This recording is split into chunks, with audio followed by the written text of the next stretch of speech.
So, last session, the party found themselves in the city of Kalos, enjoying the festival as it began.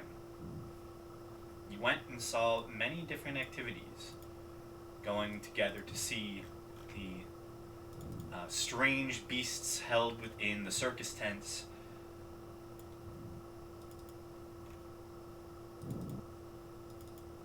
and generally having a nice time over the course of the festival. Some of you learning to turn into different animals, some of you realizing new strange mysteries. And as the day ends, and you all find yourselves back within a tavern located within the city of Kalos, fairly close to the north of the city, where the festival itself is taking place. You all sit down and rest for the night. Some of you probably slightly nervous due to the chariot races that are to begin the very next day.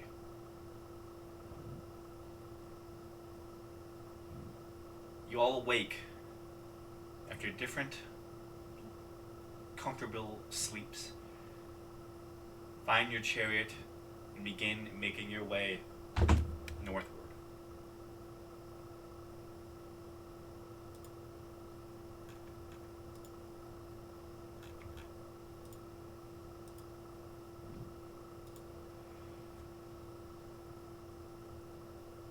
The crowds that surround you are many, as many individuals begin heading towards the arenas and the day's festivities at the festival, at the ordaining festival. And you all make your way specifically towards the Bloodford, the large racetrack within the city's Stein district. You can see a half dozen other troops with different carriages and horses and mounts gathered together, most of which seem to be fairly normal, but there are some strange folk currently wielding wild, familiar beasts.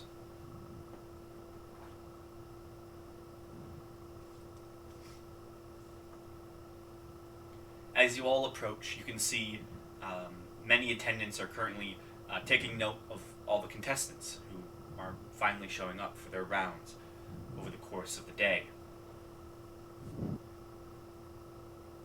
As you begin walking up, you immediately see a tall Goliath, currently wearing like these kind of dusty leathers that seem to have been nicked and kicked a couple times, as this seems to be some sort of a stable hand, but also in some position of slight authority as they you all begin rolling up with your glittering golden chariot,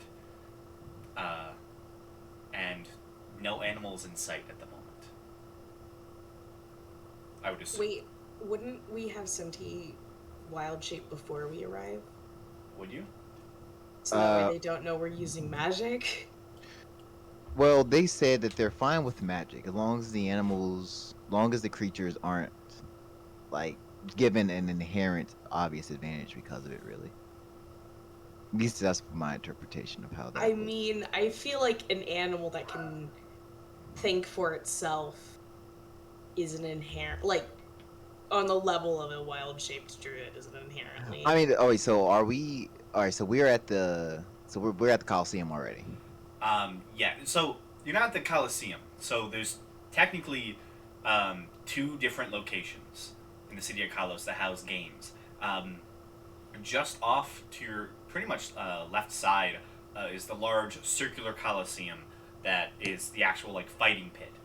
This is a long, slightly similar Coliseum, but it is most assuredly an oval type shape, and it is massive. It is much.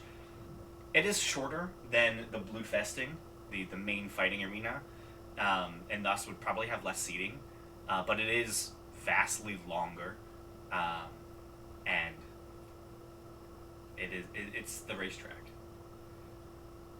Okay. Then yeah, I guess we can have Cinti already pre-wild shape then. If Cynthia's willing, of Yeah. course. And also, so summon my Pegasus too beforehand. Okay. We show up with our godly chariot, a moorbounder, and a Pegasus. Right. Yeah. He's probably not the weirdest thing they've ever seen. Probably not. Oh no. Probably not. Not at all. But it's up there for sure. When As someone goes into Walmart in a bikini, it's not the weirdest thing the Walmart workers have seen. Oh Yeah. no. That's not the craziest not. thing I've seen at Walmart. So.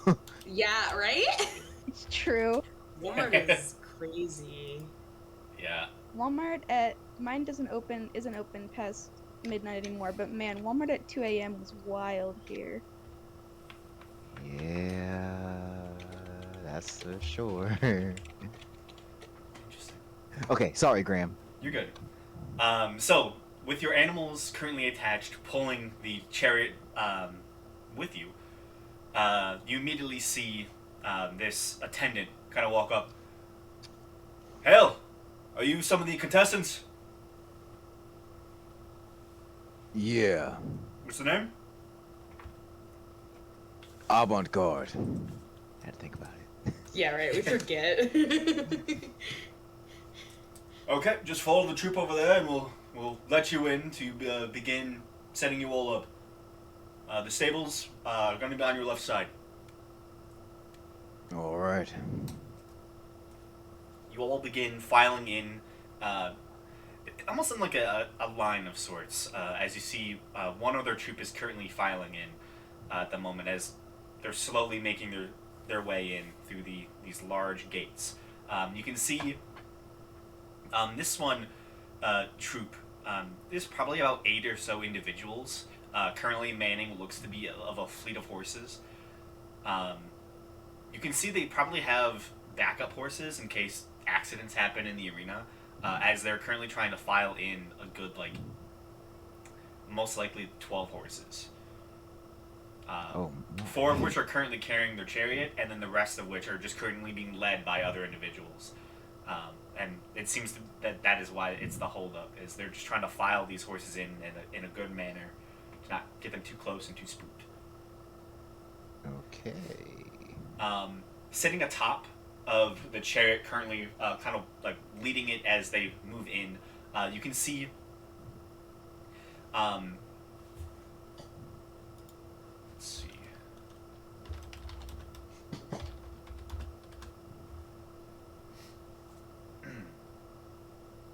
A strange individual is currently mounted on top of this. At first, they look fairly humanoid, but they begin to show traits that they are not a normal person. Okay. What kind of traits?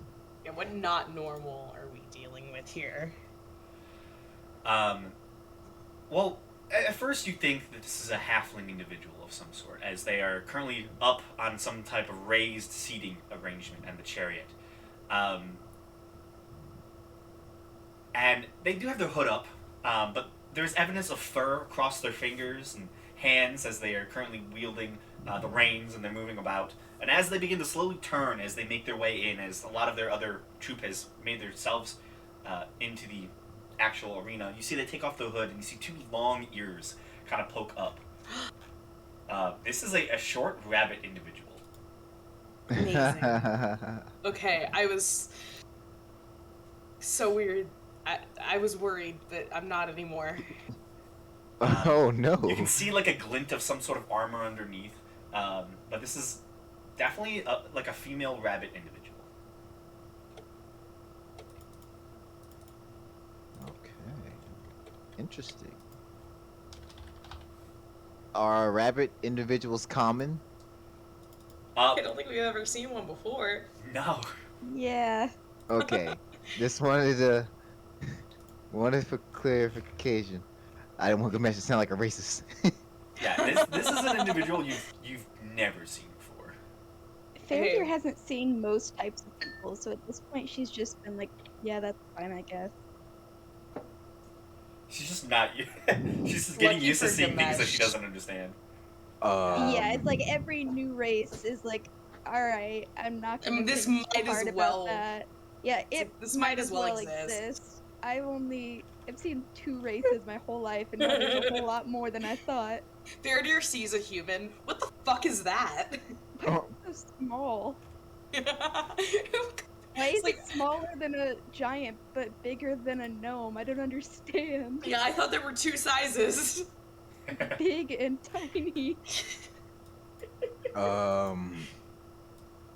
kind of whispered to everybody. Are you guys seeing that too? Yeah. Yeah, I am. Yes. All right. I just want to make sure that I didn't drink too much last night.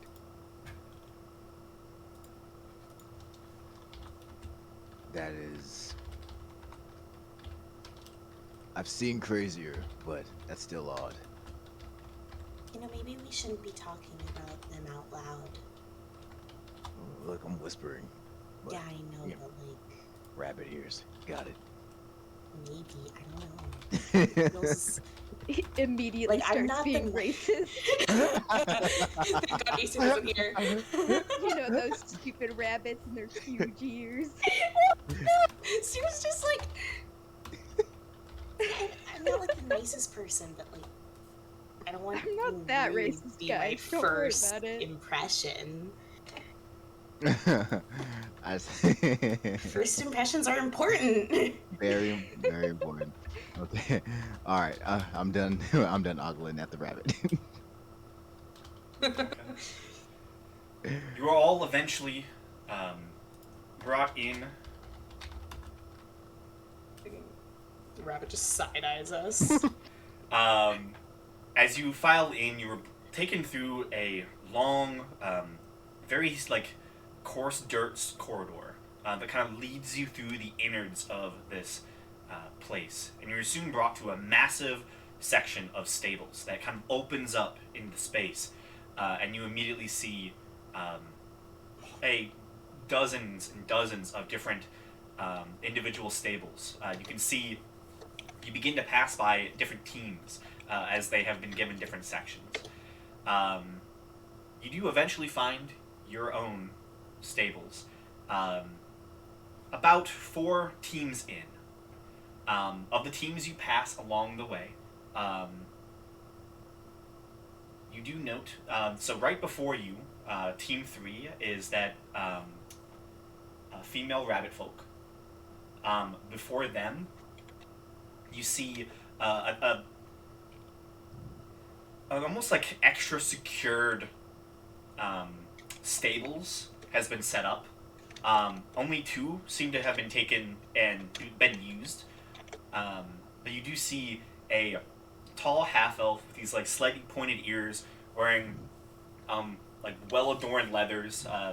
Definitely the racer of this team, at least one of the racers of the team. As you can see, kind of right next to them, 2 other half elves. Currently, taking care of the, by the looks of it, strange, small, like maybe juvenile, somewhere around there, armored plated, almost like land sharks. Ganesh, you would recognize what creatures these are. Oh yeah, bullet. Yeah, there are 2 bullets in separate stables. They really have some. Okay. That's the second team, and the first team you pass is another slightly strange grouping. You see what looks to be a slightly blue-skinned, tall Triton with this long hair that drapes down, going down to their shoulders.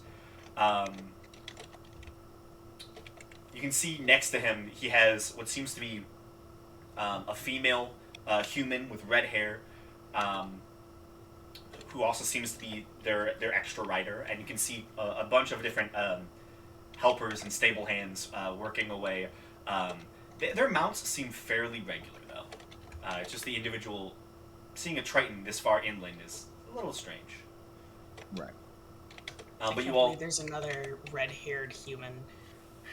yeah, That's the battle- my shtick. We have the battle for dominance now. How dare another redhead Um, exist? Yeah, right? as you pass by the first individual group, you do see the Triton individual kind of smiles at you all and waves, seemingly very friendly individual. I will smile and wave back if that's alright. I'll give a That head is nod. No, it's not allowed. I go to wave and my party just pushes my hand down. We don't. God damn it. Okay.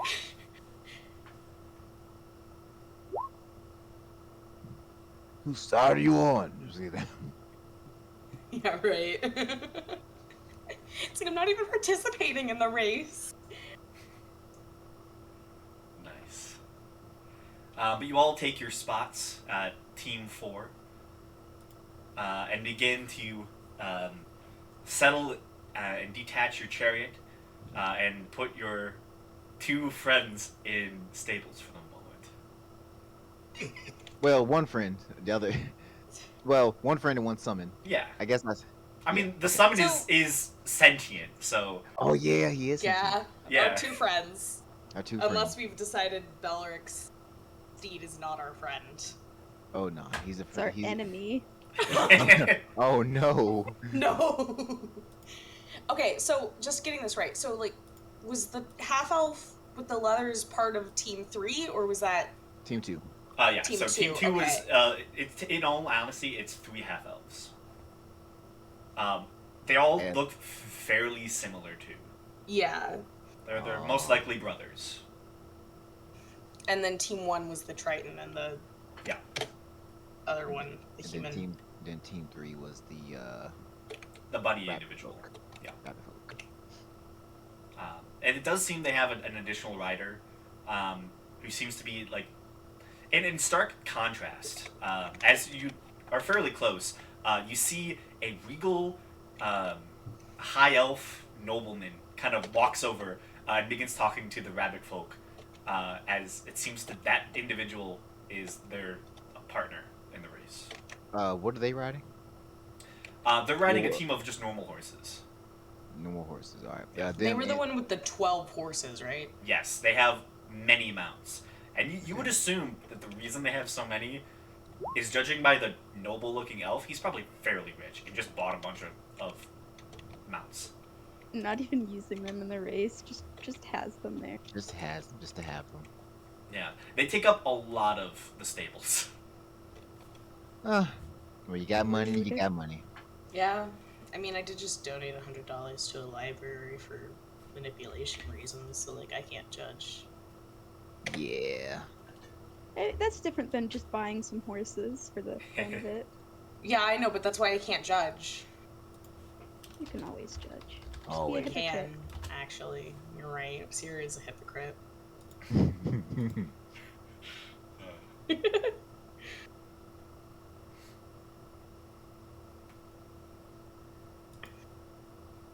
It'll be fine. It'll be fine. Oh yeah. It'll all work out in the end. Yeah, we'll either win or we'll lose, and then we'll see what happens after that. Maybe. And we'll- And if we lose, we'll have him bet he rob whoever wins. Yeah, exactly. Easy peasy. What do you mean have her? She's already doing it. Probably.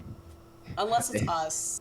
The people are gonna they're gonna be like, and the prize money goes to. There's no prize money. Where did it go? And then we're gonna get detained and held up. No, that's a awful idea. Just have it steal it off the person after they get their prize money. Then they lost it, fair and square. They have to know that Mebe he stole it.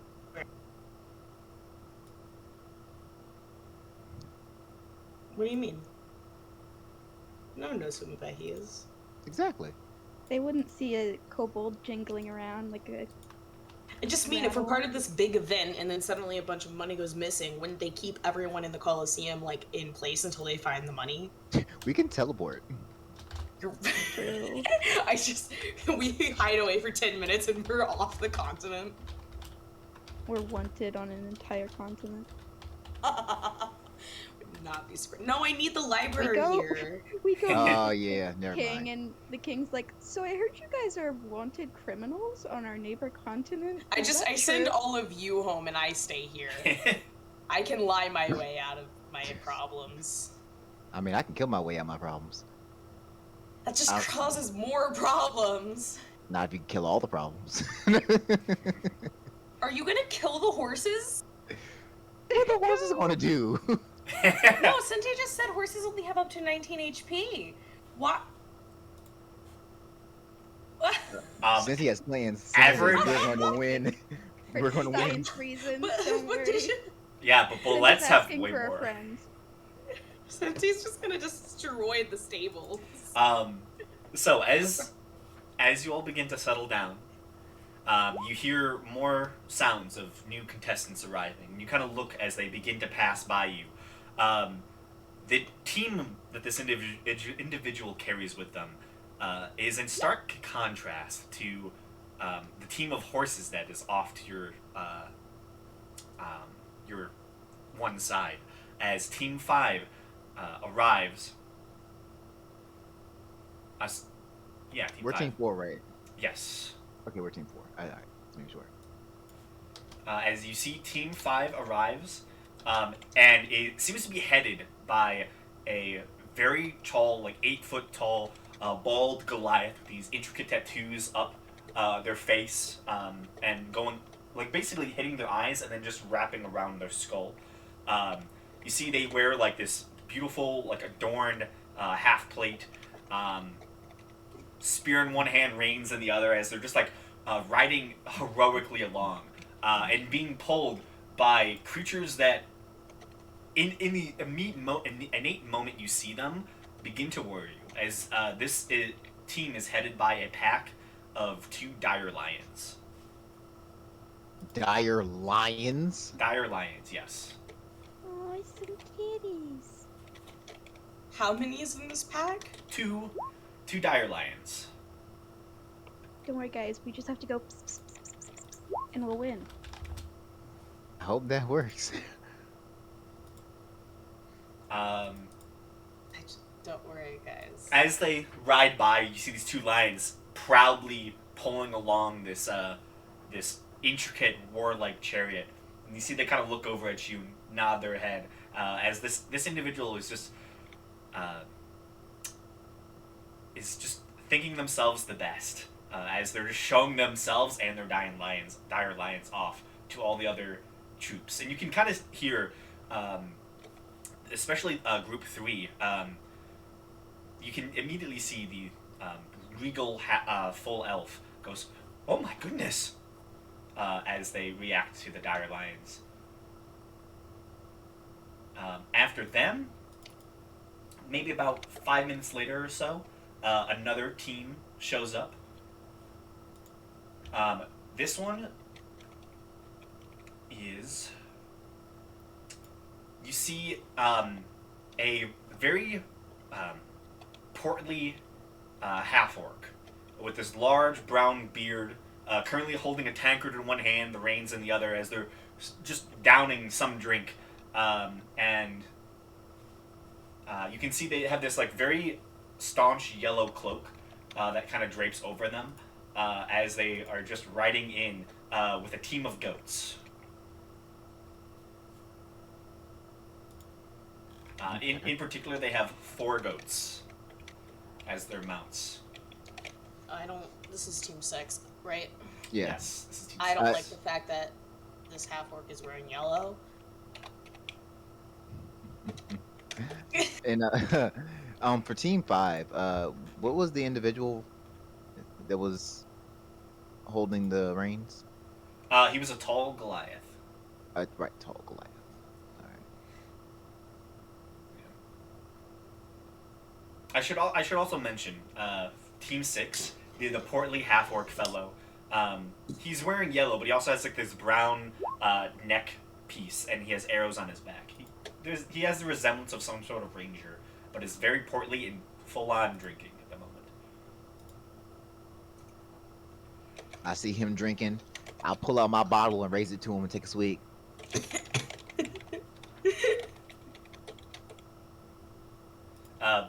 As he's passing with this team of goats, they go, meh. He looks over at you as you raise your drink and raises his own and just downs it. And you see he goes underneath, kind of bends down for a moment. And you see the goats like kind of slow down as he like is still holding the reins and comes up with a whole another like full glass of wine and just pours more of it into his cup. Yeah. He's 100% riding with wine in his chariot. I like how he gets down. It's his carry-on bag. 100%.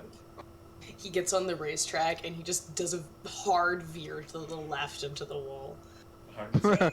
Yeah, Immediately. immediately crashes. He's just drunk as a hell. Cannot drive. Oh yeah. Oh gosh. Are the goats sentient like our mounts? Probably not. It's just a team of goats. Does it seem like we're the only people with sentient mounts? Like, do any of these other mounts look like they're thinking a whole lot? For the most part, no. Nice. And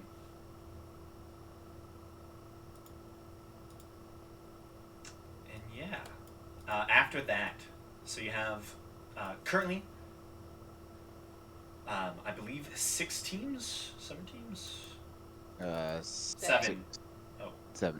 Seven. We haven't got the 6 yet. I mean, we haven't got the 7th one yet. Okay. which one I haven't? Oh, I haven't introduced. Okay. That's right. I was missing one.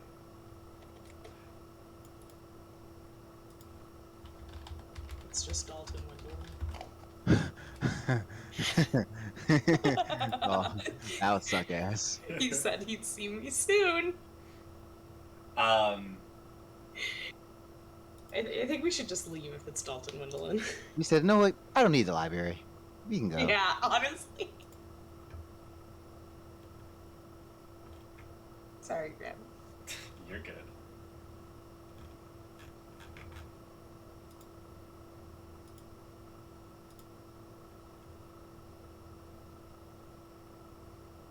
Okay, that one. The last group to arrive, you immediately hear like a hiss of steam as you see the last troop to enter into the race. Team 7, riding atop a well-made chariot with these large cylindrical gears that click and change, almost like timers or clocks built into the machine itself. You see a human individual wearing a very nice gray vest. Well, not vest. Like long sleeve shirt with underneath some sort of black undershirt.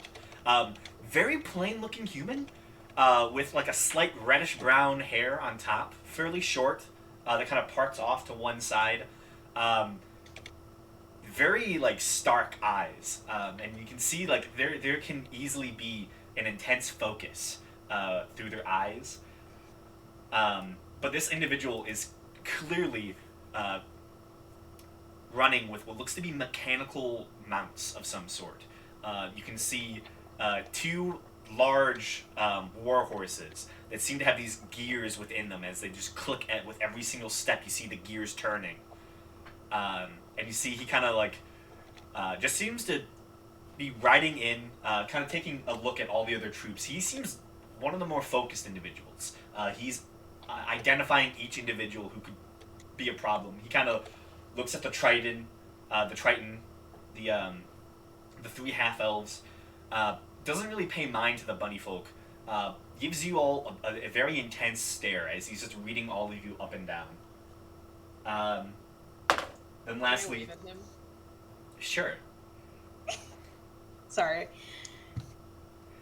You wave, and he kind of just like looks at you up and down. And you can see he has a bunch of attendants, but you do see he is riding with one other individual, who seems to be this tiefling with reddish skin, and you see they have some sort of musical instrument on their back. I'll wave at the tiefling too. And just like waving at the whole group in general, actually. I can't give an individual wave to everyone. It would be insane. I mean, you could, theoretically. Yeah, but I'm not going to. Fair. Fair. He rides past and inspects all the other individuals, but eventually makes his way to the back and begins to set up his chariot in its stables. You all spend the next few moments gearing up and readying yourself to meet all these individuals. There seems to be some sort of meet between all the different teams. You see a group of attendants walk into the stabled area, and you can see they all seem to wear slightly noble attires, as you would assume members of the council and individuals who run these games are coming to speak to all of you and ensure everything is going correctly. You see, it is led by a slightly young Goliath, maybe in their early 20s, maybe 24 or so.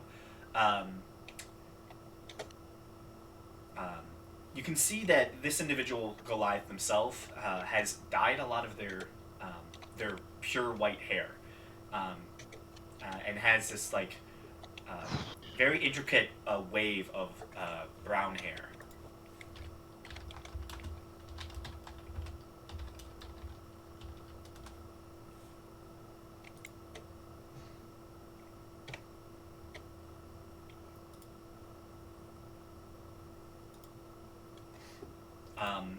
As they walk over, you see as they begin walking through, you see some of the attendants begin to spread out and motion towards a lot of the other leaders of these different teams to congregate.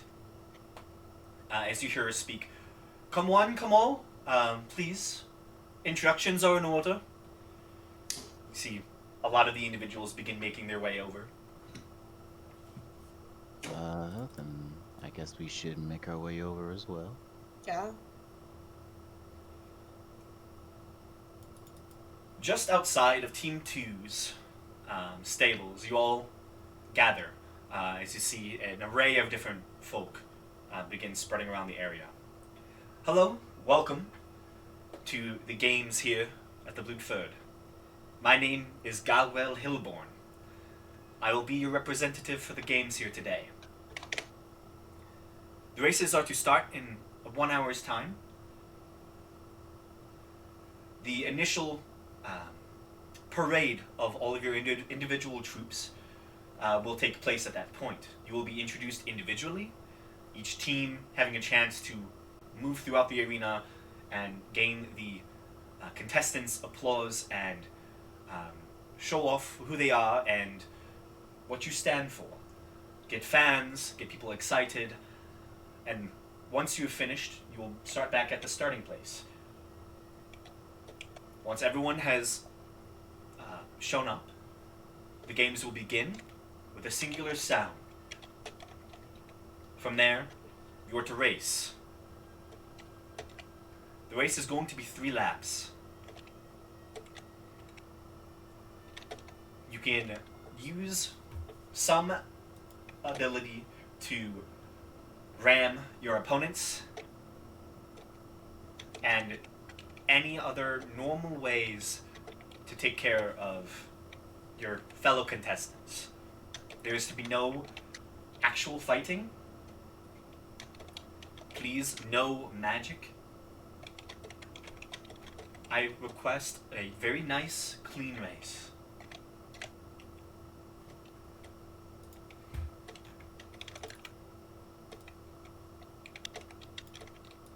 as I'm sure you all have already sized each other up quite a bit, I would like to give you formal introductions and allow you all to meet your fellow contestants.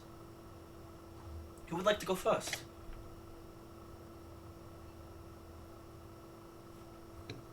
I'm gonna lean I'm over not- to the group and say, "Should that be us?" I I'm think that should, whispering. I think that should be Belric and Faraday. They're the ones writing. I'm in the group. Yeah, but I'm saying I think they should speak because they're the ones doing the writing. Okay, Belric and Faraday, how do you feel about speaking?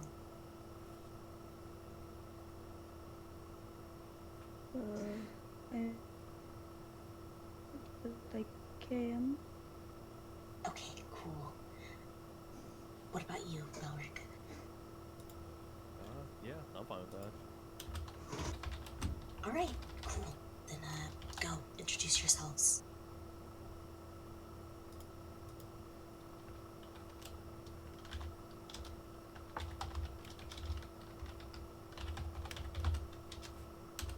Yeah, then I guess I'll start heading up to, I guess it's in front of everyone. Yeah, everyone is kind of gathered around Gawel, and you kind of just step up, forward, and you see all eyes turn towards you as a lot of people did not want to be the first one.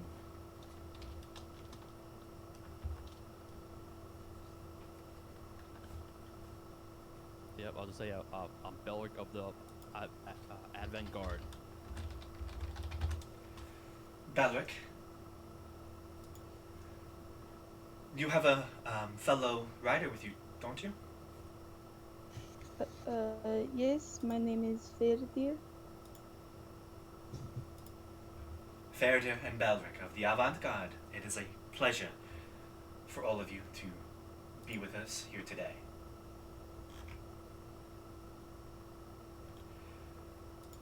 You see, I kind of give him thumbs up from the. I was just thinking about doing that. Is it alright if I jump in there with the thumbs up? you see the next individual to step up is the last individual to arrive. You see the human man, very plain looking, just like wearing like a normal like cloth shirt. Kind of steps forward. Hello, all. My team is the Technocrats.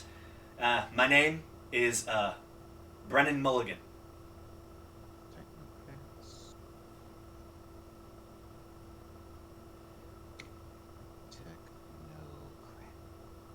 And you see the very long-haired Triton individual, this bluish skin, steps forward. My team is the Blue Bloods. You may call me Matthias Mercer. This is my wife. And she kind of waves her hand towards all of you. Okay. What was the human's name? Human's name was Brennan Mulligan. Brennan. Graham. Yep, good names. Naming privileges. This is illegal. Only if he gets paid. All right, and Triton. When the Triton's name? Matthias Mercer. Matthias. I'm gonna send you a link to fantasynamegenerator.com. Listen, Nah, it won't be as good.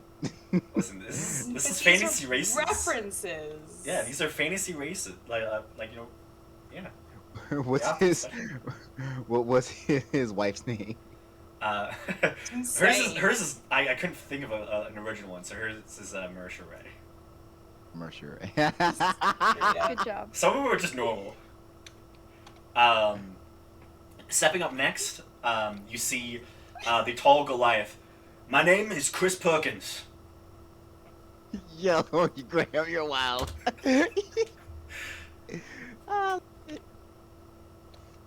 I represent Team Carlos in these races. Okay, that's the Goliath. What's his name again? Chris Perkins? Chris Perkins, yes. Oh shit. And his team is Team Kalos. Yes. Original. We like it. I love it. I love it. Yeah. I'm waiting for you all to realize who's probably next. Okay. Dang it! I have an idea. I deleted some facts. You see the let's go with this.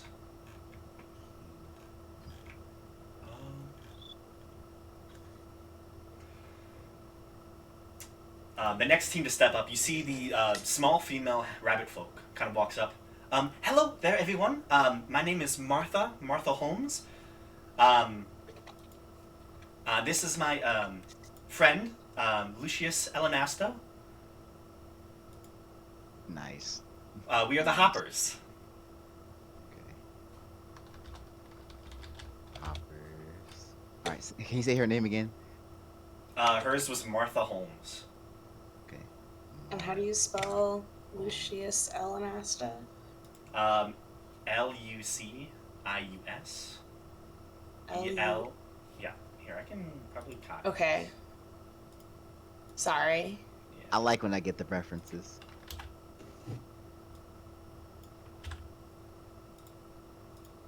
Haven't watched some of these ones in a while, but Oh yeah. Okay. Thank you. No problem. you're still crazy, Graham. I love it. Yeah, this is insane.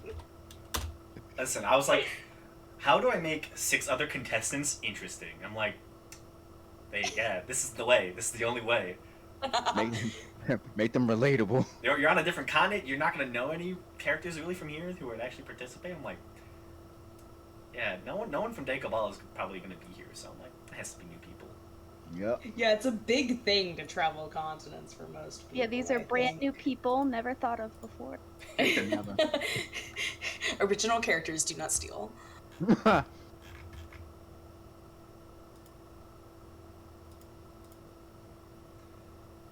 You see the 3 half elves step forward next. Actually, no. The as they begin to step forward, you see stepping forward before, like almost like erupting into this circle. You see the portly half orc. Hello, all. My name is Daniel Harmon. I represent Team Harmon's Quest. Daniel Harmon. Harmon's Quest.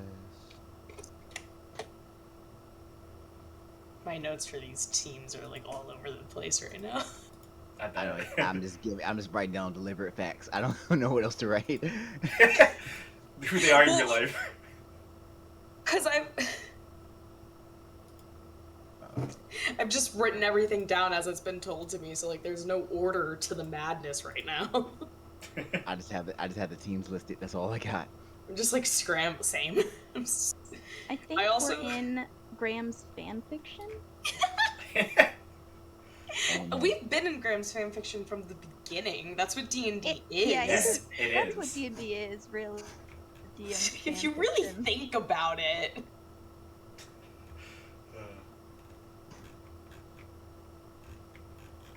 I also, for some reason, felt that it was important to note what the High Elf says in reaction to the Dire Lions. For some reason. Yeah. The High Elf is a certain character. It's He's gonna come in handy one day, I guess. yeah, definitely. That's what I thought. And as you see this Daniel Harmon kind of step forward and took the stage from the 3 half elves, you see they kind of look at each other. We're the Balance. My name is Griffin. This is my brothers Justin and Travis. Griffin. Justin and Travis. I hate it here. And Griffin is the tallest. They're all fairly similar height. Okay. Yeah, I wonder where their dad is at. Not here. Griffin, Justin, and Travis. I wrote Tristan. Okay. I refuse to write these names down. You don't need to. You know them already. Yeah. Yep. I do. That's. These are characters you don't need notes to remember. It is the most. I hope we don't kill them. Graham said, "You better not kill my children." That would be tragic. I can't wait for you all to kill Matthew Mercer. I'm gonna do it. I'm gonna do it. I'm gonna kill him. I'm gonna kill him. Suddenly Faradir has an alignment and it's evil. Yeah, Faraday doesn't know why, but she hates all these people so much. Oh no. They must die. All of them. Something about Faradir it has her seems fucking Joker unnatural. arc. Oh my god. Yeah, but can you all guess why I chose Matt Mercer to be a Triton? Because of the The hair? guy. Oh no. It's the I art. don't know. The Jester's dad, right? No. Yeah, he's the Tritons in the water book genasi just guy. kind of look like him. Oh, that's true. Yeah, the hair. Yeah, it's the hair. Yeah, the hair. It's like perfect. Yeah. Just a different color. Yeah. Plot twist, they actually used him as the model for it. Yeah, Triton were modeled after Matthew Mercer. 100%. Canon. New It's a- conspiracy It's a theory. canon fact in my world. All Tritons look like Matthew Mercer. That is their god, their patron deity. You know, the played a year and a half ago, looked like Matthew Mercer. Ooh, and the plot thickens. We just found out. We see this Triton, we're like, hey, do we know you? I know that Matt Mercer's I think also I think we saw in the- you save Karn's life once. Yeah. I also found out that Matt Mercer actually is in the Waterdeep companion guide for that dragon heist. Oh yeah. Go Wait, to go to a Comic Con. Oh, it's the Triton, Matthew Mercer. Throw his ass all the way off. Oh, that'd be so funny. God, that would be awful. Don't acknowledge that imagine? he's Matthew Mercer. Just say, hey, are you that guy from the D&D manual where they introduced Triton? It's like, hey, are you what they based Tritons off of? That'd be so rude. We raced you in a chariot race. What? He's like, delusional. he's like, hey, give me your DM's name and address, please. I don't know it. Here's IP address, 1 second. Matt Mercer just like somehow shows up and sues me. Oh Oh no. my god. Ashley, I think he'd love it though. He would. Matt will love it. So, with this, all the teams have been announced, and you all now realize your true opponents in this race. Gowell speaks up again. Thank you all for introducing yourselves. I hope you all have a wonderful race. Start getting ready, and we should start getting you out onto the field in about an hour's time. Thank you all, and good luck. Since he's wild, she lasts for 13 hours, right? Yeah, I think it's number of hours per her level. Oh yeah. Think it could be like this all day long. Or at least half the day. And then she could do it again for the whole day. Well, she'd be like this all day and but not all night. There you go. I don't know, she could technically, she could rest as an animal. Yep. Oh. Wait, which one's Godwin Hillborn? That was the individual who spoke to you and gathered you all together. That is not the name I wrote down at all. What did you write down? Let me show you. I'm excited.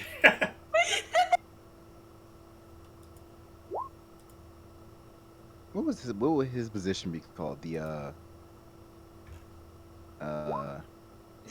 is what I wrote down. Oh, that's one of the contestants. Yeah, that is a correct name. Oh, wait, then who's Gall Hillborn? She's the individual who gathered you all around into the group to all introduce yourselves. She's one of the council members. Oh, the young Goliath with brown hair. Yes. I just remembered I forgot to put her name down. Sorry. It's I slightly didn't get the name strange. wrong. Shit. somehow Daniel Harmon just turns into a Goliath and takes her over. Oh no. The attendant. He's half orc, half Goliath. Gowell, Hillborn,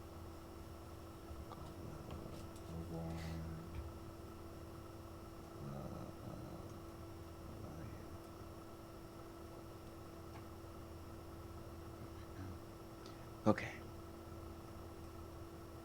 All right. Okay. Okay. I think that's most of my notes. Okay. Cool. So, you all head back and get ready for the next hour or so. Is there anything you would wish to do in that time?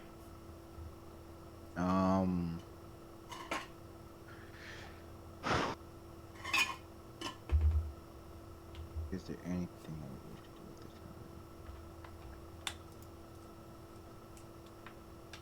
time? Let me. I don't need to write any more notes just at the moment. I will go up to Fairdeer and Belric. All right. How you guys feeling? I feel like this is going to be interesting.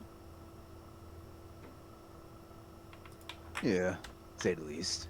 I'm not used to just sitting and waiting for things to happen. Well, don't worry. I'm sure you're about to have a lot of excitement.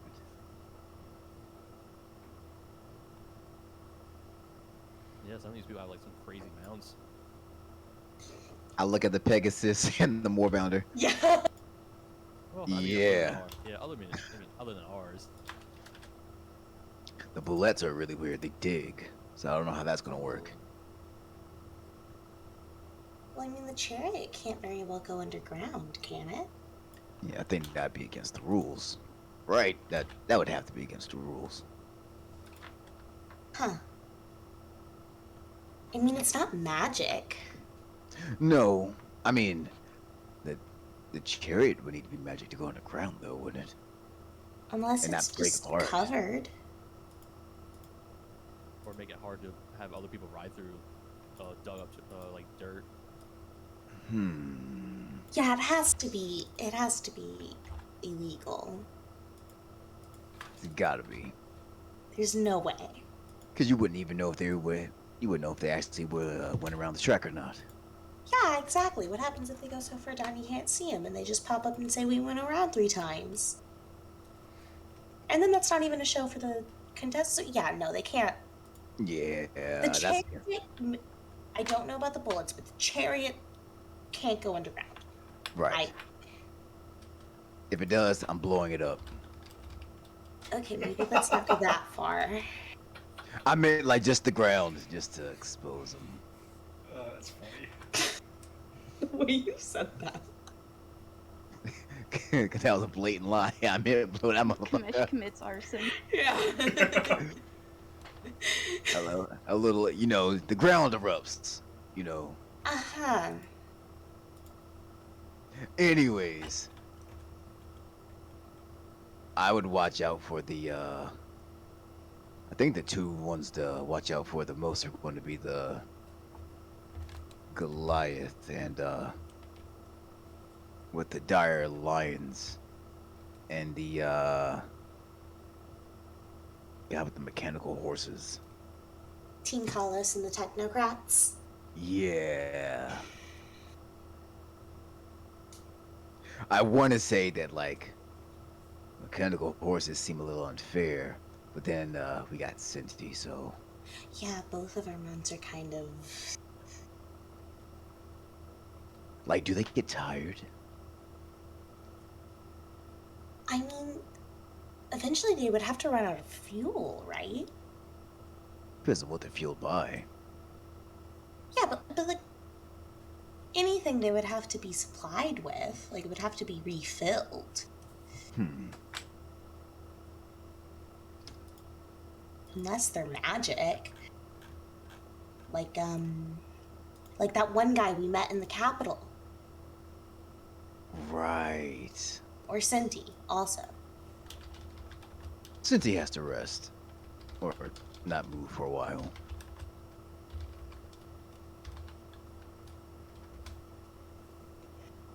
But I think those would be the two ones to watch out for the most.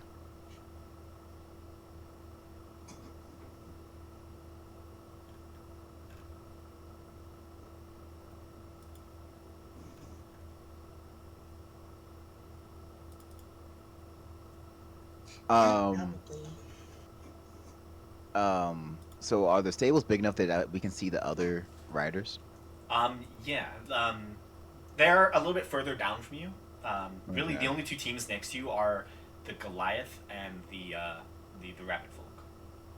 Okay. So, Chris and Martha. Right. Huh.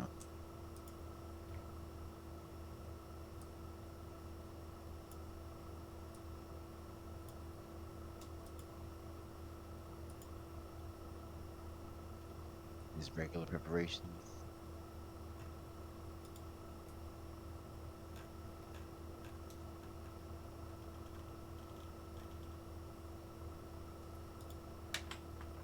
Okay. So, you all spend the next hour doing regular preparations. Do any of you wish to talk to any of the other contestants, or you just focus on yourselves?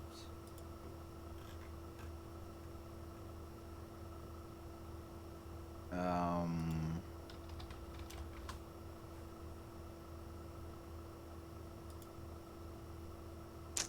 Don't think.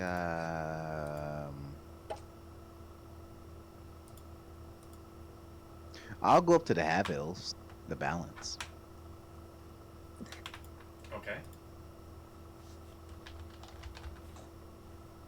Uh, You see all Hey. three of them are currently talking to each other quietly as they're sitting in front of their mounts. You see they're holding their looks to be like the reins and all the stuff they need to put on the mounts before they actually go into the arena. They kind of all look. Oh, hi. How can we help you? Nothing much. Just thought I'd come ask, how did you end up training, 3 bullets? It Or however many it was. yeah, it was two. There's 3 of them. They have bullets. Yeah. Well, it in all honesty, took a long time. You see the main one, Griffin, seems to be speaking at first. You see one of the brothers. Oh, we captured an adult one a few years back, and we've just been kind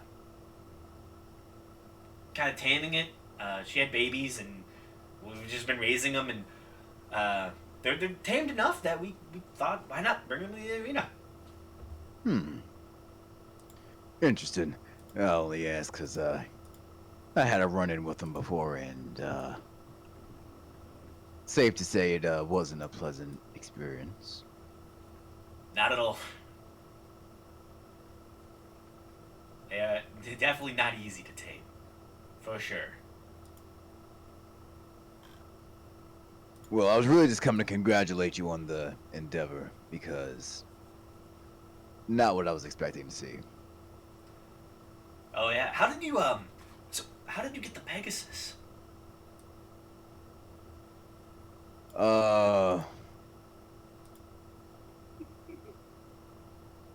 My friend is, I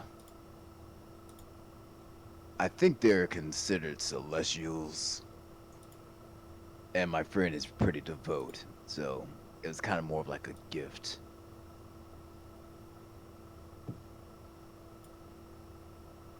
Amazing. Well, Yeah.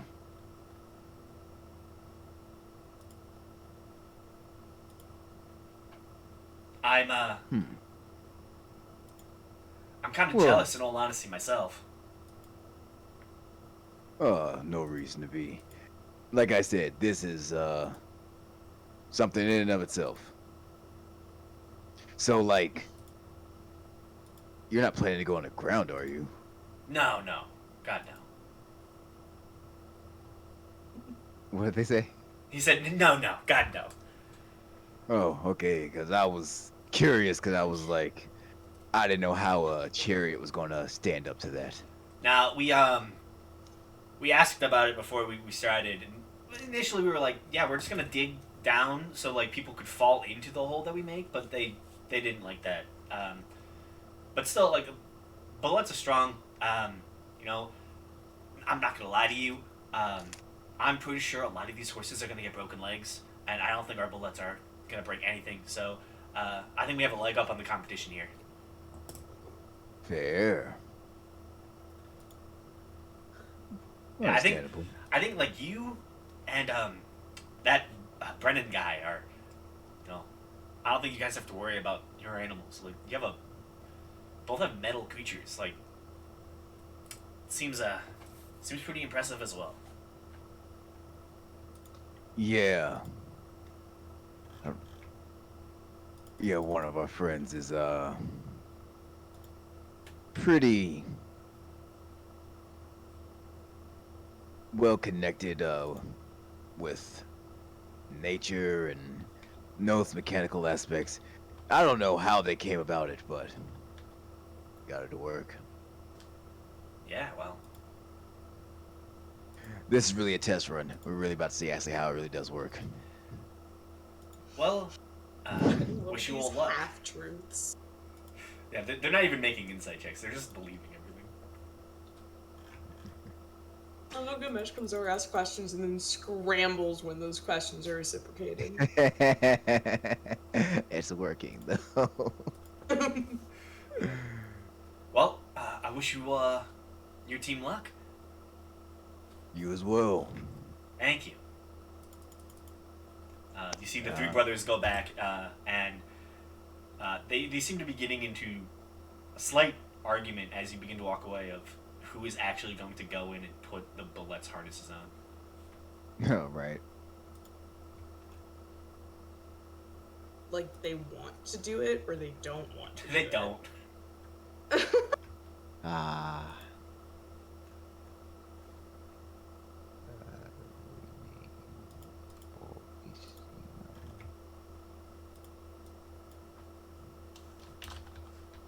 All right. Well, that's all. I don't have much else. Okay. Anyone else, or are we just getting to the race itself?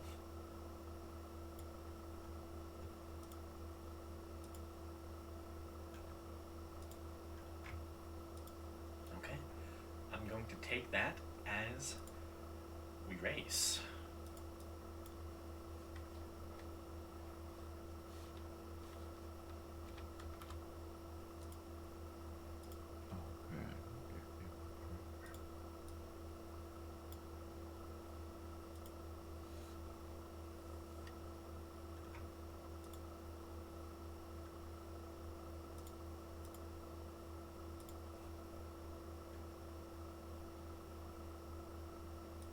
So.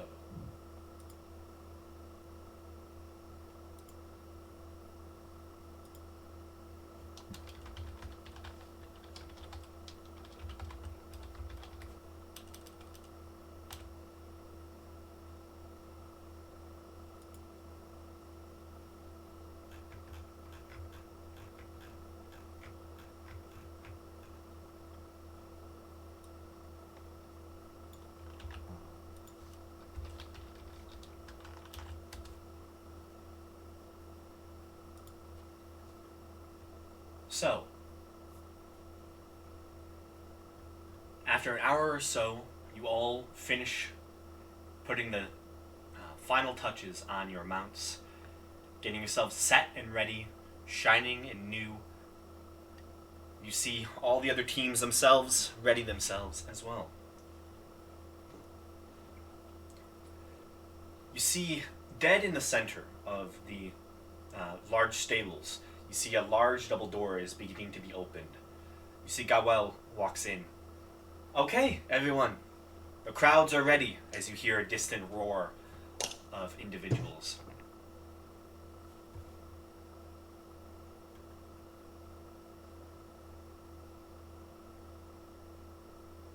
first team, out the door.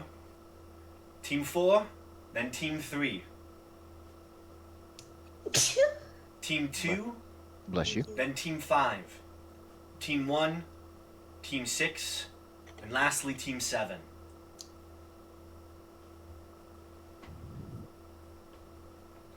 Good luck to all of you. See, she kind of takes a few steps back as the door fully begins to open. You see the light fades into the stables underneath the blued food.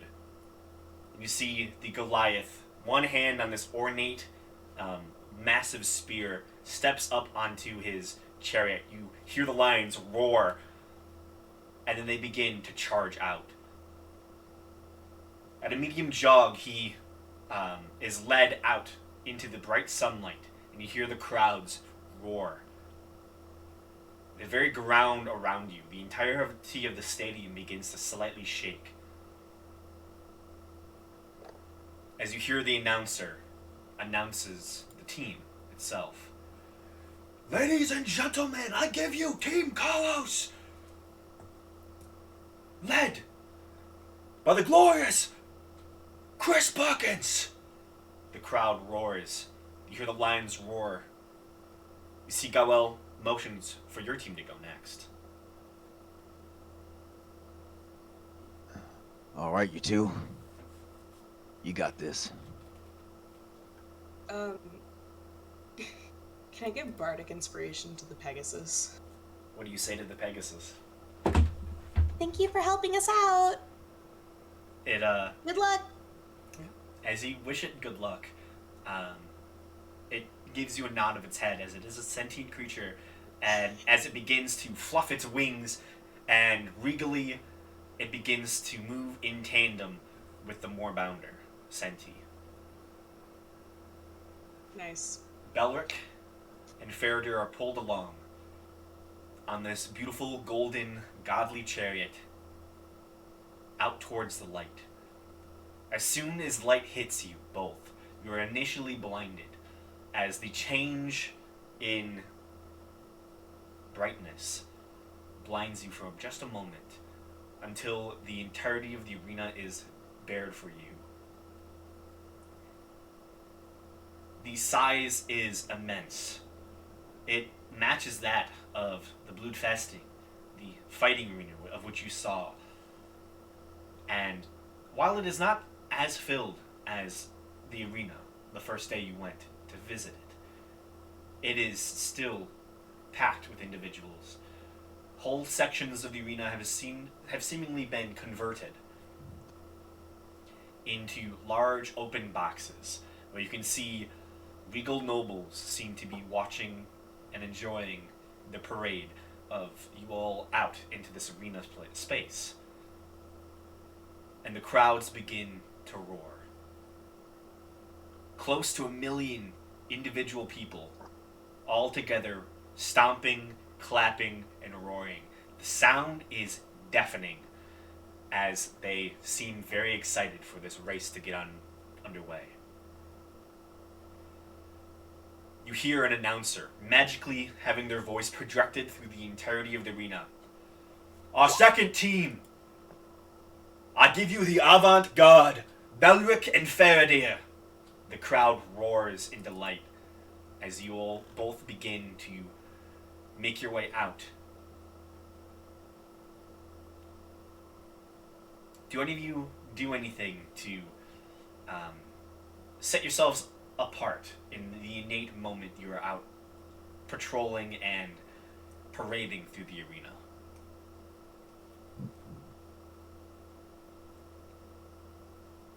I think I'll just take out my nice song and just start playing some like crazy riffs on it to hype up Okay. the crowd. Make a performance check. Ooh, fancy. Okay. Not being magically projected, the performance is lost on some individuals within the crowd as they're too far from the space to be able to hear it, and there's just so many people that it's hard for the sound to resonate as effectively as you would like. But you do get the sense that individuals in the front row hear it, and it's not bad. I'm gonna do like a knuckle crack. Okay. So intimidating. Make an intimidation check. Oh baby, I've never done this before. Was you really good and at I'm so it? good at them. That is a Damn. horrible roll. Oh my god. Damn. Plus 12 with advantage. I'm gonna cry. Again, there's just a lot of people, the front row people, who can actually like see the small minor things you do. As you like crack your knuckles, you kind of like crack your neck. You just like try and intimidate a lot of the individuals, make yourself look strong and dangerous. You get a good amount, but people in the back of the arena probably don't notice the minute details that you put forth.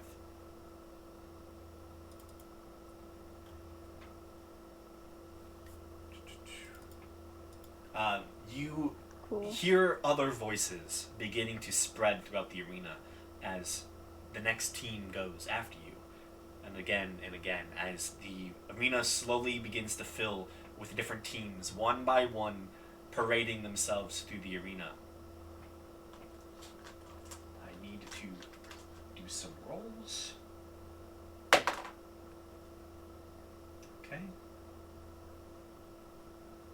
So team 4, then 3, then 2, then 5.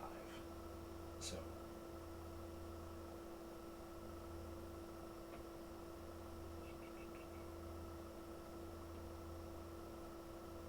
you guys, what team were you? 4? 3. 3, okay, yeah.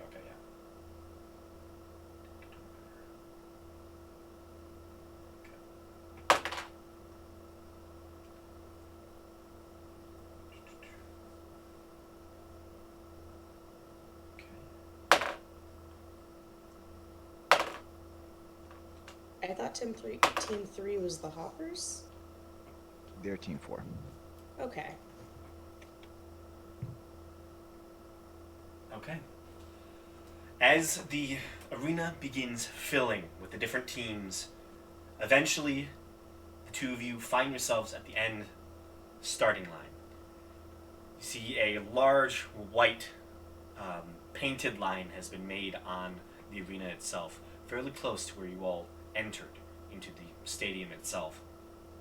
You can see currently resting at the very buttress of this starting line, the tall Goliath waving his hand as he was the first one who entered in. And as you make it to your spot, the rest seem to join you. The crowd begins as people generally begin to filter into this space. The chanting is mixed, but a majority of it seems to be hard pressed on avant-garde as one of the top names chanted throughout the arena.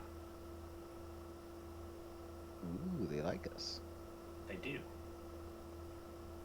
The other name they also like is the Griffin of the Balance. Balance. My notes didn't save. Interesting. As the crowd seems to have been caught up slightly more by your actions, but it is definitely split. There is no favorite by the crowd as of yet. As you all begin lining up,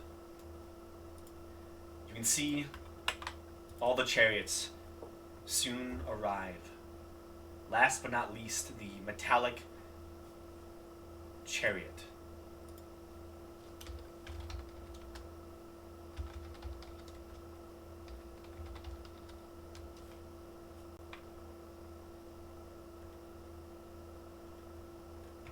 Interesting.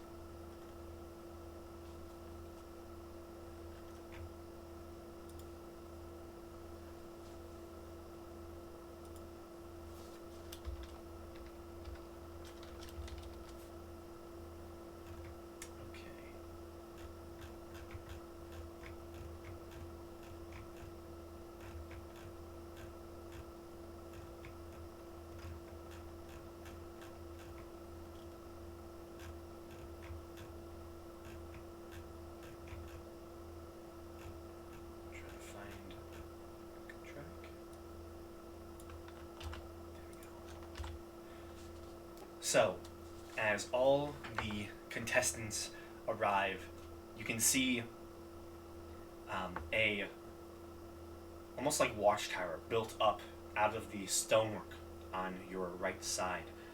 You see Goel, the Goliath individual, and a few other regal noble peoples have collected in what would seem to be the judge's box. You see one individual walks forward and he seems to press their fingertips towards their throat.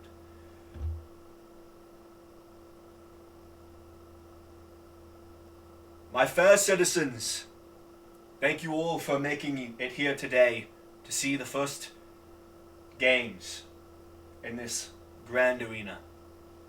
We hope you enjoy the festivities and the race to come. We would like to thank our contestants and wish all of you luck.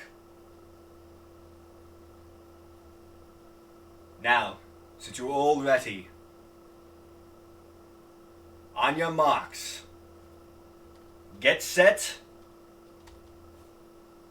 go! And you see an explosion of bright light above all of you as suddenly all of you hear the explosion and you begin to run.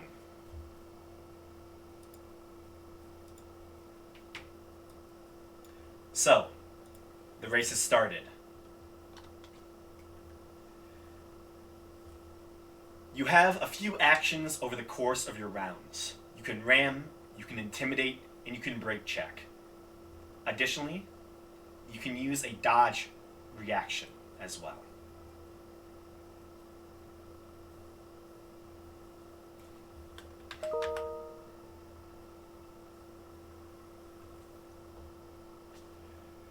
So, I need initiative, please.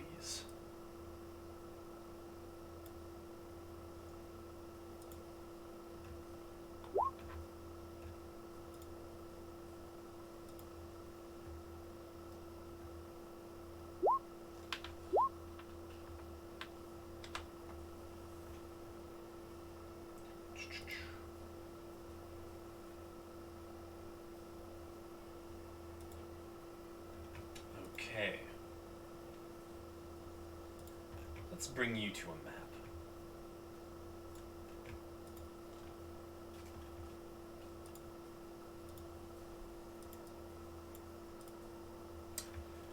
So, for the sake of the arena, your token right here is going to be your troop on the arena's floor.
not have the tokens ready.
Okay.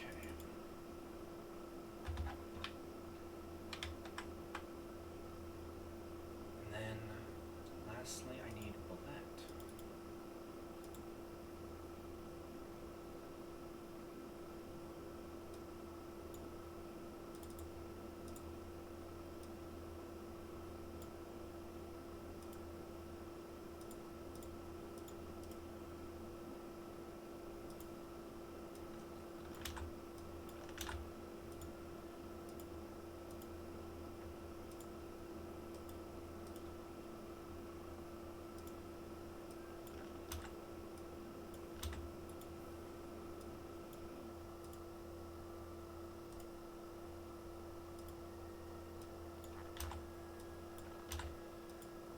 Okay. What is the speed of your mounts, please? 500 feet per round. I think a Pegasus is like 60 feet.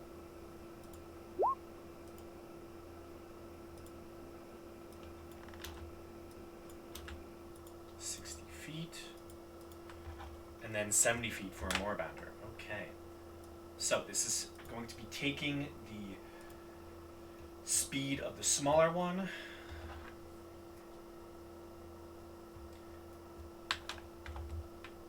So it is going to be 30 feet plus the speed of the chariot. What's the size of your chariot?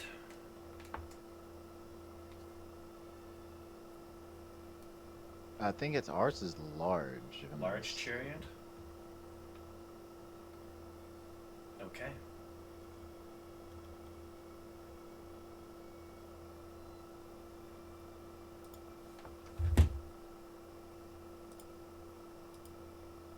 This is that one.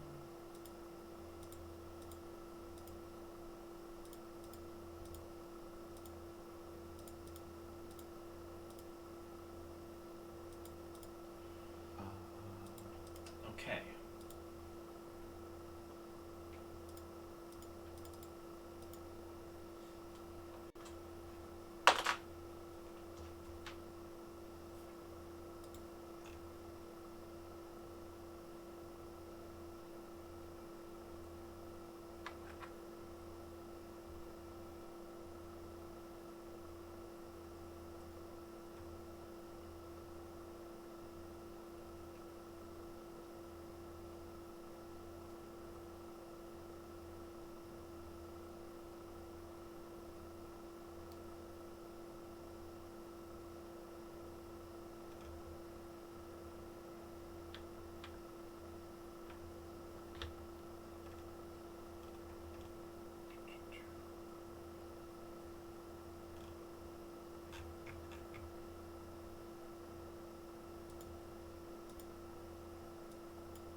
first up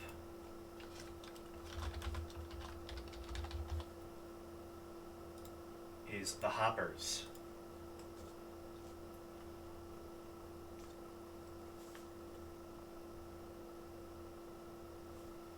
So, the mount they use is typical war horses, so they move at 30 feet, plus they have a medium chariot.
Okay. The Hoppers move 50 feet down the arena. As they are the first to take off, as they race ahead in the innate initial moment. Their action...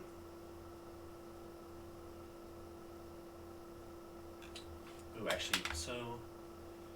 Let's see if they roll good on their animal handling.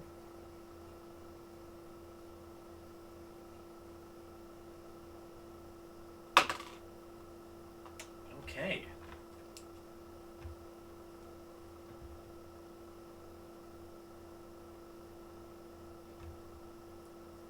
They actually do not get a full round of movement. They only get half their movement at this point, as they initially they're the first to take off, but they have some tough going as they move along.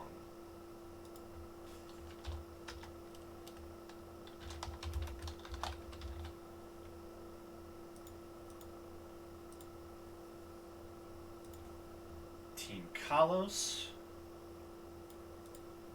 is one man in a heavy chariot, but he has the Dire Lions.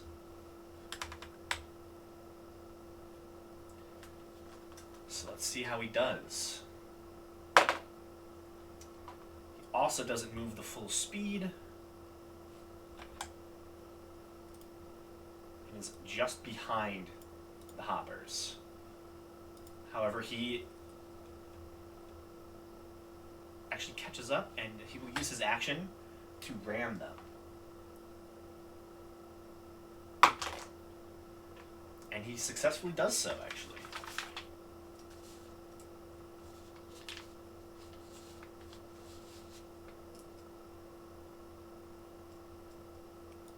Okay.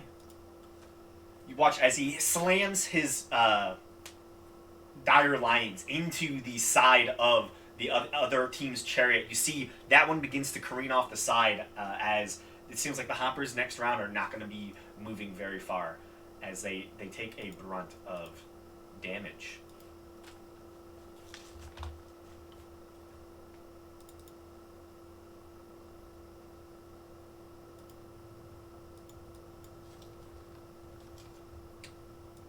Okay.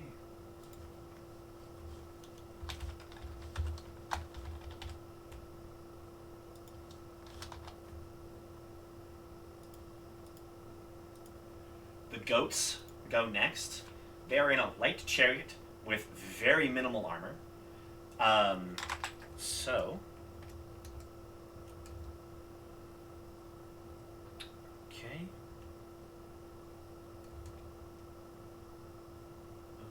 Okay.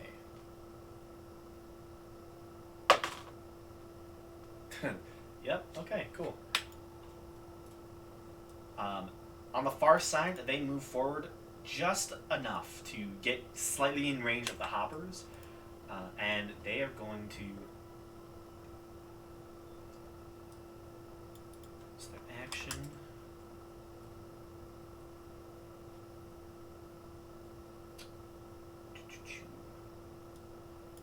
He's just going to drink and try and intimidate his foes.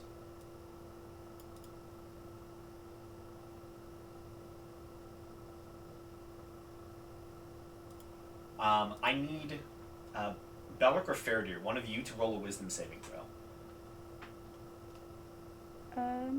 I've got a +1.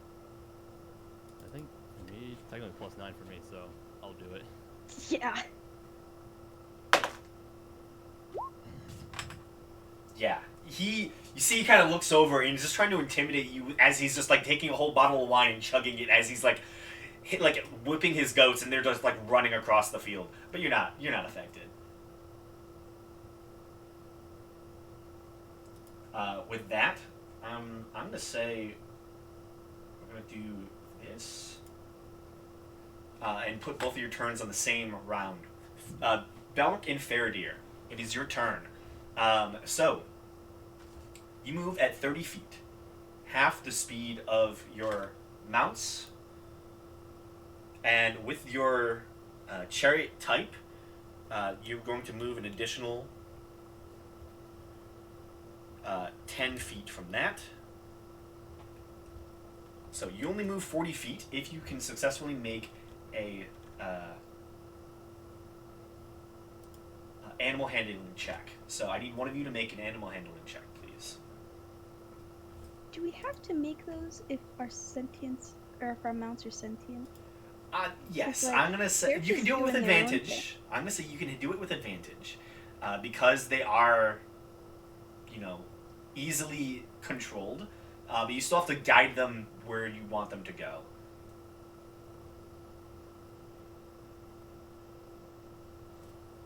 Well, my animal handling is only a +1.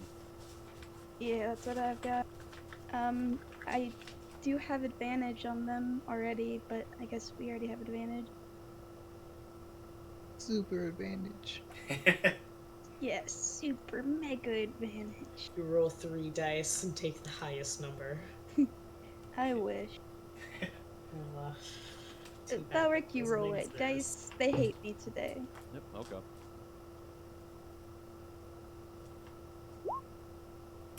Good job. 9. Yep, apparently they hate me too. Yeah, you still move the full speed, but you do not dash. As your team continues forward.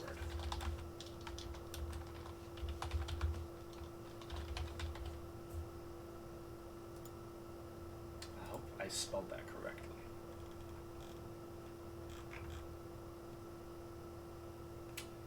I did. You just get behind the goat group. Do you have any actions you wish to use? Do you wish to ram, intimidate, or break check?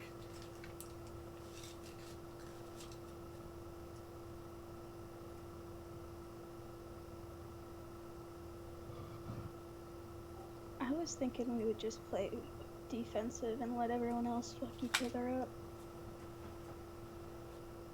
Yeah, I think so. Yeah, that could work. Okay. So what are you doing? I think there's the dodge action for that. Yeah. Is there like a brace action? Okay, you two take the dodge action as you just ready yourselves and spend your round focus on not getting taken out.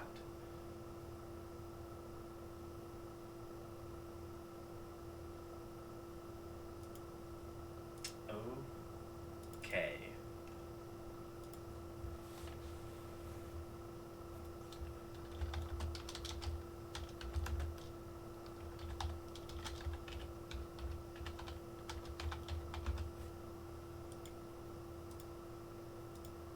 Next up is the Technocrats. As the mechanical bounded chariot races off. Let's see. It has a higher AC.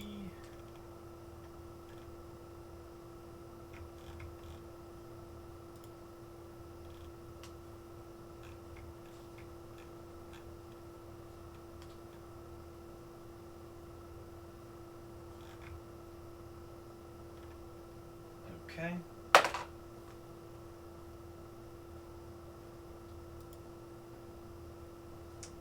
His to save is not enough. He doesn't move that far as his chariot does get in front of you, but goes no very much further.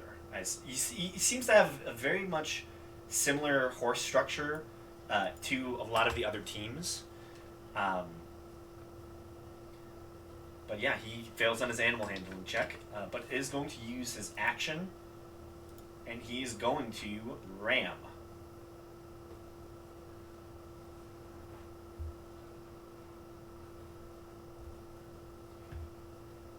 So,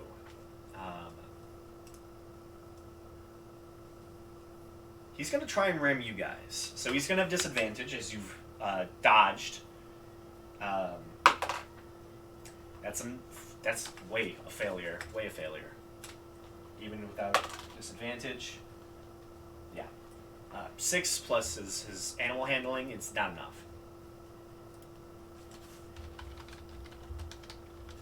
You see, he tries to ram you, but the both of you, having expertly made it so you're not to be hit, easily are able to dodge out of the way as he almost slams his chariot and horses into yours. And you're able to dodge out of the way, not getting affected by that. And as he does that, you do see he kind of falls back ever so slightly as he does try to ram you. As that happens...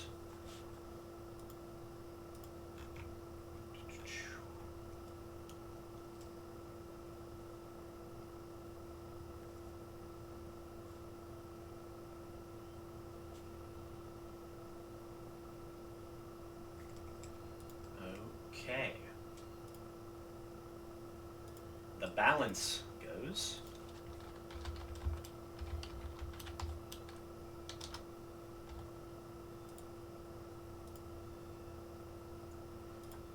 And they make their check, which they successfully do.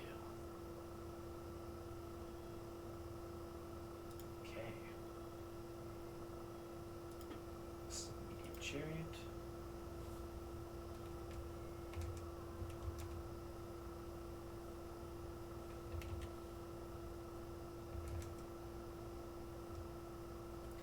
Okay. You do note, as the race begins, a lot of the individuals seem to have caught up to the same similar point as many of you race along the arena itself. I'm going to make this smaller so it's actually easier to scale.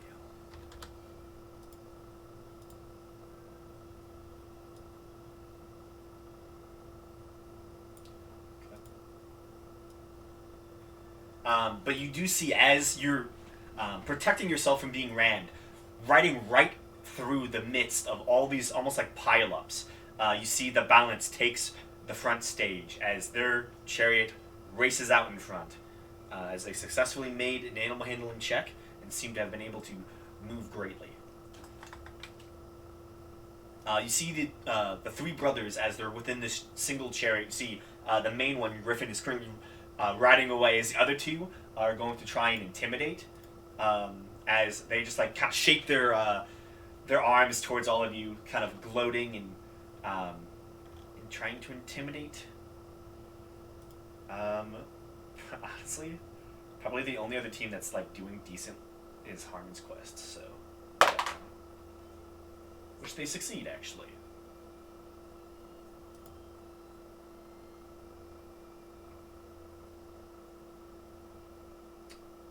succeed. But last but not least,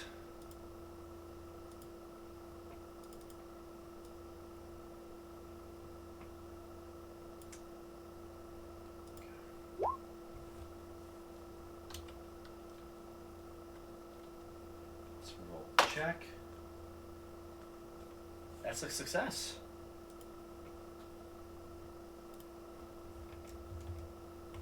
It's a medium chariot. Okay. Starting us off there.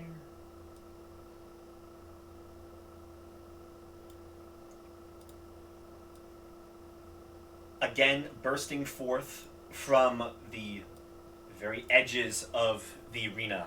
Last to start, but first in the front, you see the war horses of Matthias Mercer's team rides forth and passes a majority of everyone else. The hoppers go. It's a natural 20.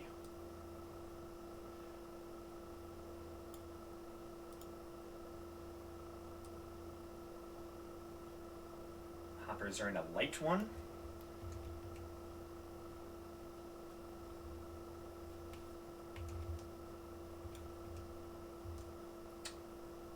Okay.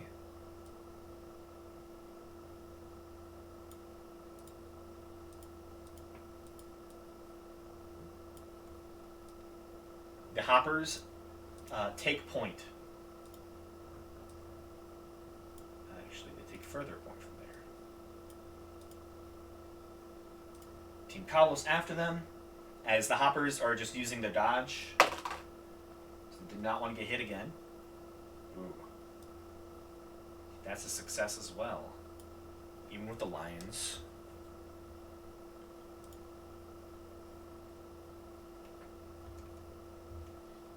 He's in a heavy.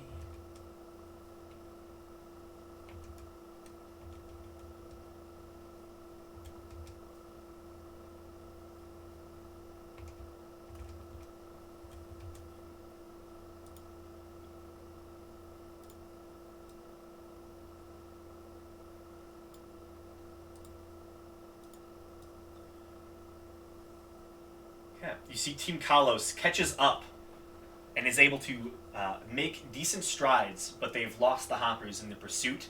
This time they're going to ram the balance. Which is a miss.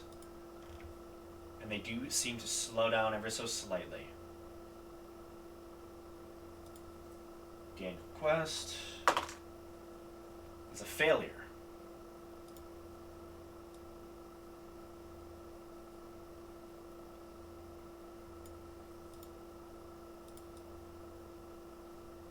Just behind Matt's team, Daniel Quest moves.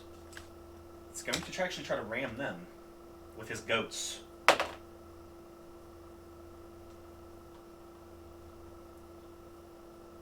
AC.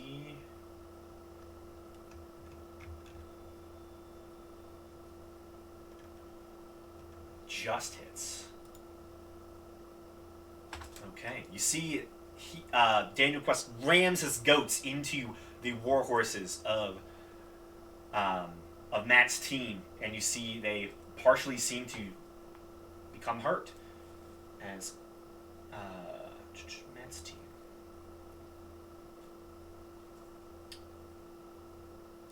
He's a medium chariot.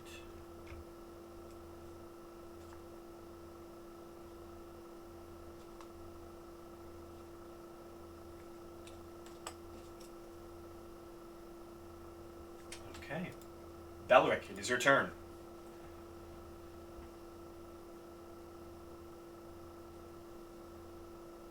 Should I make the animal handling check first? Yes. Either you or Faradir can. I'll do it this time. Okay, switch it off. Hey. 20. That is a successful animal handling check. So that is 30. plus your heavy chariot doubled.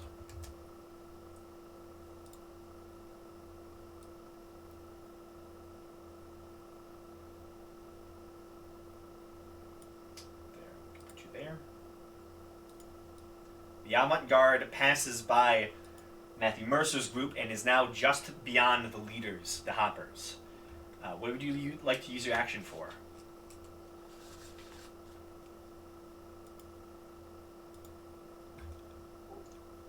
You want to try like an intimidating this time? Sure. Who would you like to intimidate?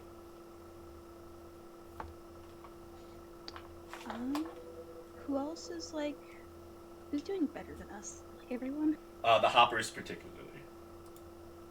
Oh, I just realized you guys... Sorry, can't see the names. There we go. There's that. Sure, let's try and intimidate them. There's that. It's a lot of names in a very small space, I'm sorry.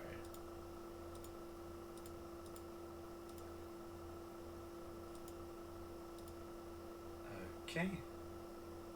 I believe that should be all of them. Let me know if there's a name you can't see. Okay, so make a intimidation check. Sure, I'll do it. Hey, there we go. Okay.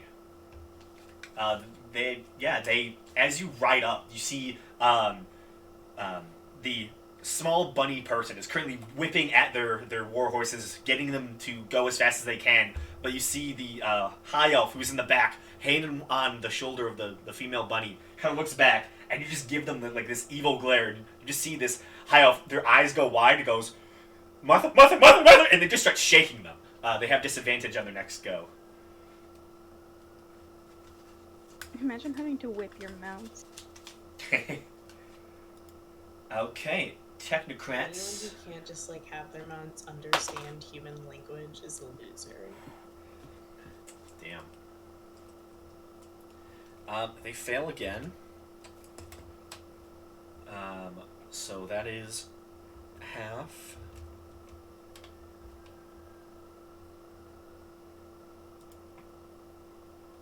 Okay, they only move 50 feet.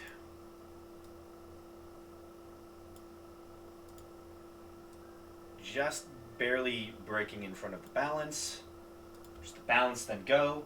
Actually, what are they going to use their action against? You guys are a little far away. They're going to intimidate the balance. So, to roll intimidation, and then roll that. Yeah, that doesn't succeed. Balance and go. I'm going to make an animal handling check, which they succeed. So,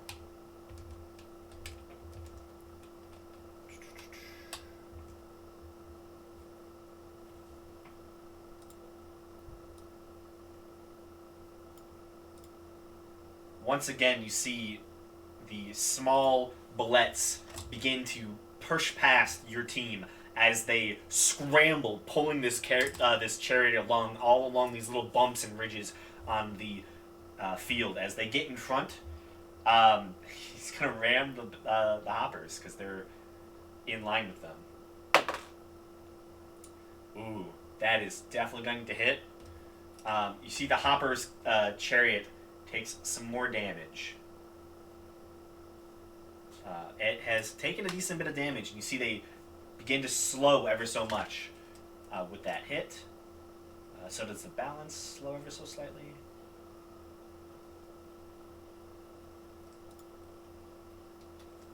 Okay, Matt's team. There's war horses, which is a success.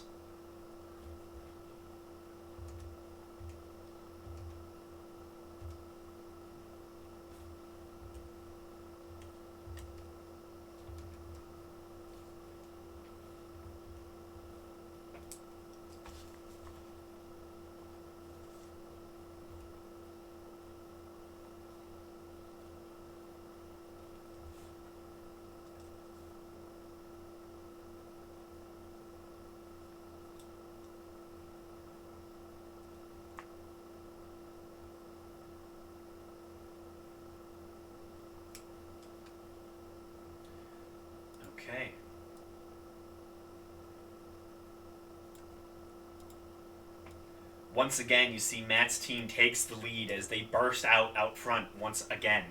You see the Triton currently reining these horses with every ounce of their being. And you see they look back and they're going to try and intimidate Daniel Quest. They actually don't go as far as they would hope, but they do not like Daniel Quest. You see as he turns back, you see he raises a trident in the air, yeah, and just yells out loud. Okay, that's the intimidation, and this. Yeah, you see Daniel, who is in the midst of drinking, just kind of freezes up. It's disadvantage.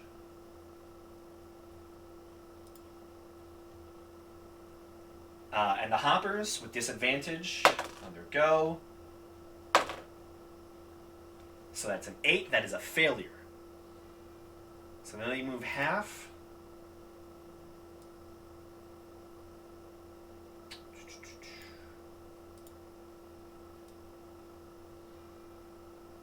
Ooh. Yeah, you see the hoppers don't even make the lead as they are still behind Matt's crew as they move forward. And they get behind the balance. And as they do so,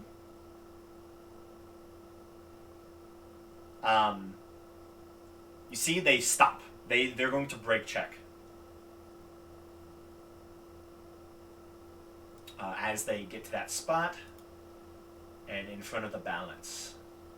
Team Kalos in the back fails.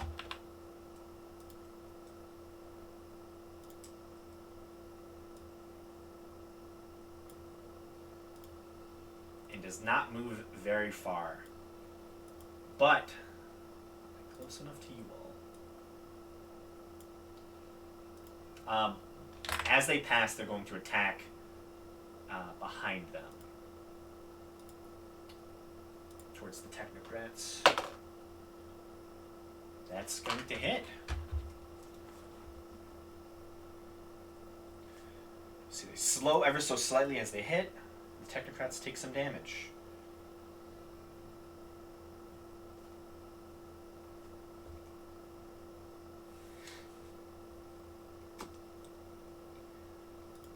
Okay. The intimidated Daniel Quest takes disadvantage. That's double nat ones. Would one of you like to roll a d4 for me, please? Yeah, I can roll it. Thank you.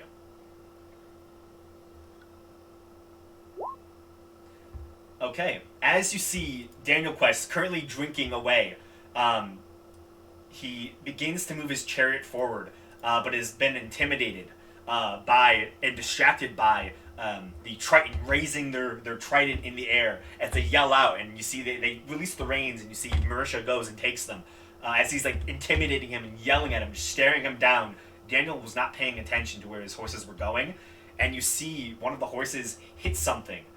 And you hear the snapping of wood as, well, not horses, I mean goats hit something. You hear the snapping of wood as his chariot wheel breaks. His chariot breaks, and he's thrown 10 feet, rolling upon the ground as he lands in the grass. Daniel Quest is out of the race.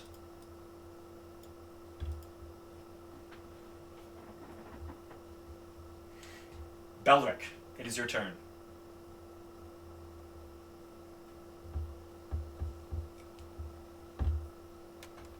I guess I'll roll the animal handling this time. Okay.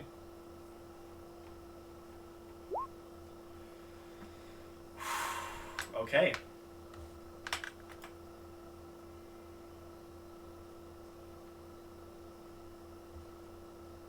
That is a success.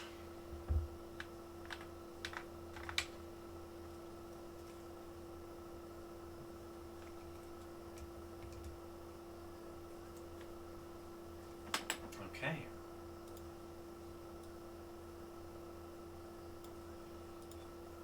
Breaking past the balance, you just make it in tandem with the Triton and the Hoppers. You are in tie for the lead at the moment. What would you like your action to be?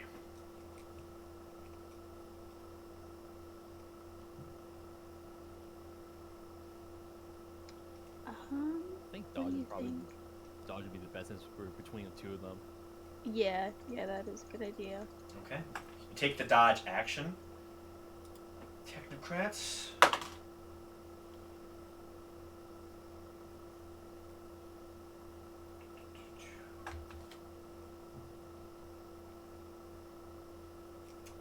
Okay, they are slower this round, but they do succeed. So let's do this.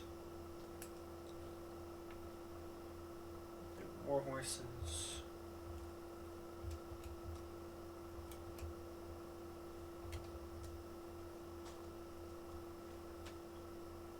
Okay. As they begin moving past Team Kalos, they're going to ram Team Kalos. Right back. That. Don't know if that hits.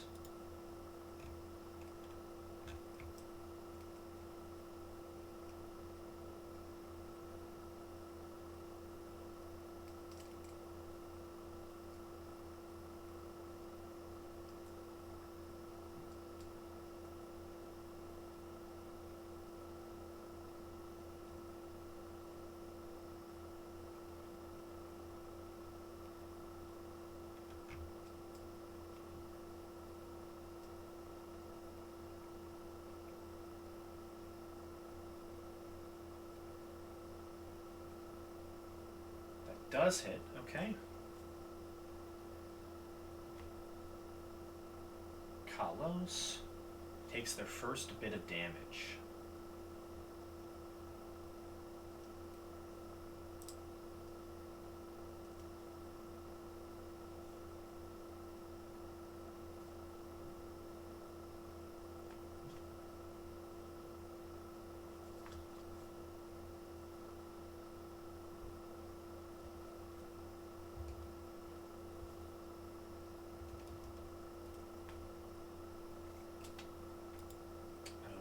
Okay.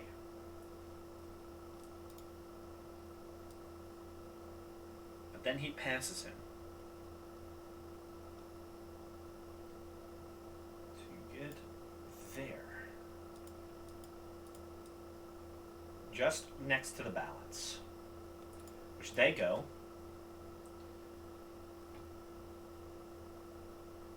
And they have to dodge out of the way as I believe it was the hoppers that chose to brake check.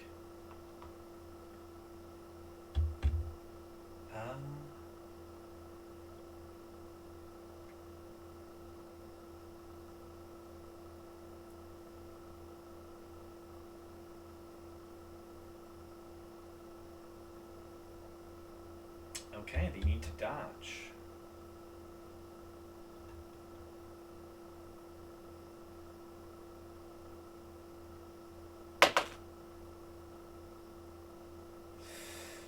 Oh, yeah, that's a failure.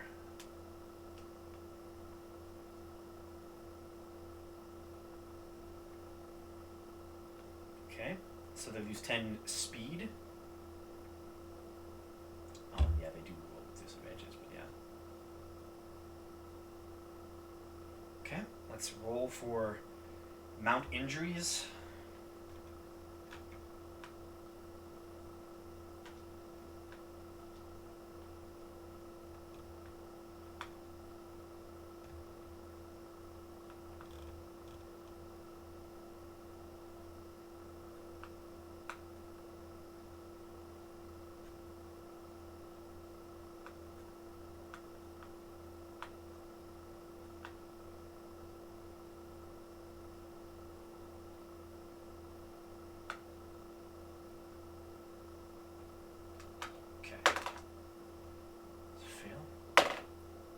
Failed.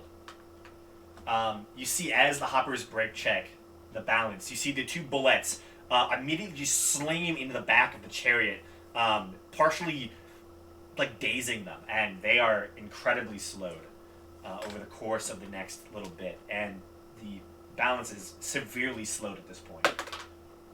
So disadvantage on their next check. They actually succeed in their animal handling, but they still go very slow. So they only move 60 feet. 50 feet because they have minus 10. Okay. The hoppers just get behind your group as they move forward, but they, their animals are dazed. They're lucky enough they're able to move. No actions this round. Matt's team is going to attack, so they're going to sacrifice 10 of their movement to attack the avant-garde with disadvantage. That's a 2, so they miss, so they lose 10 feet. And they fail their animal handling check. So that is only 50 feet.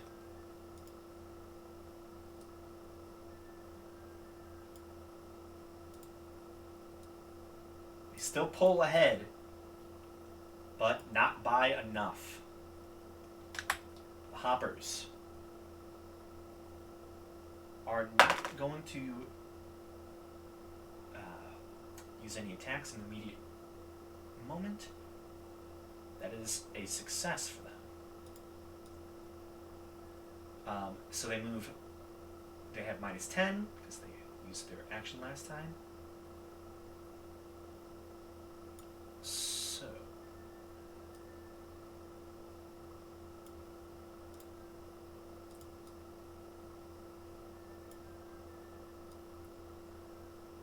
the hoppers take the lead once again. Kalos does not.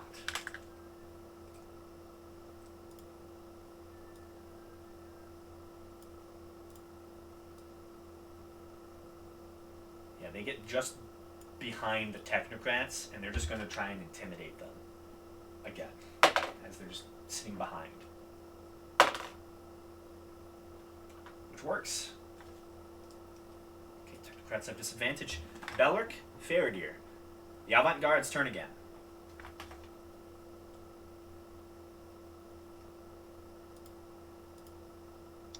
We're still right up in the thick of it. Yeah, you're pulling ahead, I mean, to some of the other individuals. Is there a dash action? No, there is not.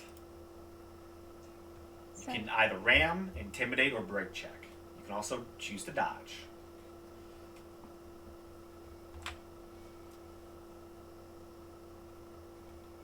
You can also either choose to cheat if you intimidate or wanted dodge to. again. You can also choose to cheat if you want to. No. We do this with honor. Faradir would never cheat. So dodge again. I think either dodge or intimidate. What do you think, Belric? Yeah, either's fine. I think it might be a little better so they can. Because I think that reduces their speed if we intimidate them, right? It gives them disadvantage on their animal handling checks. So generally how it works is if you succeed on an animal handling check, you move at like a full speed. So that is basically a dash at that point. If you don't, you move at half speed, which is the normal movement of your chariot and animal. Okay, So we should specifically do for an you intimidate guys, then. since you have a heavy chariot, each round you can move at max 80 feet. But if you fail, you move at 40 feet.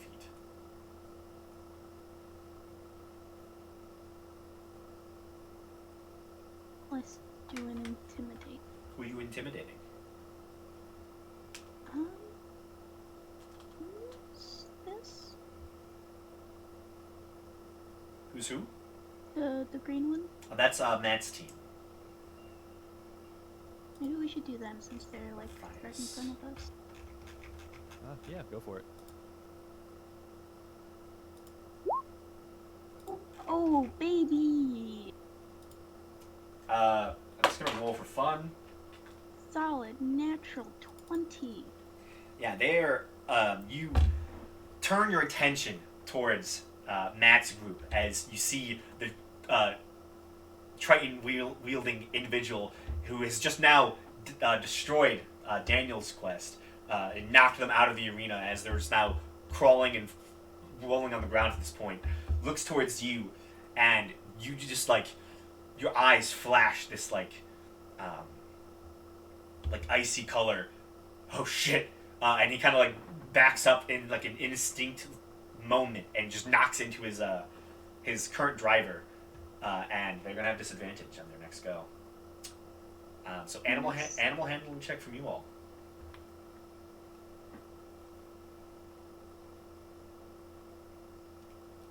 I'll do it.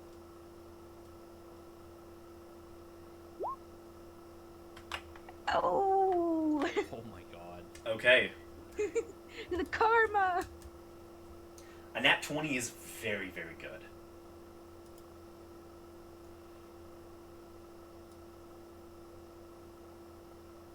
As you are staring down Matthias Mercer, you ride forth and come out in front. For the first time, you are the lead in this. As you excel and fly past even the hoppers. Very, very good. Okay, Technocrats.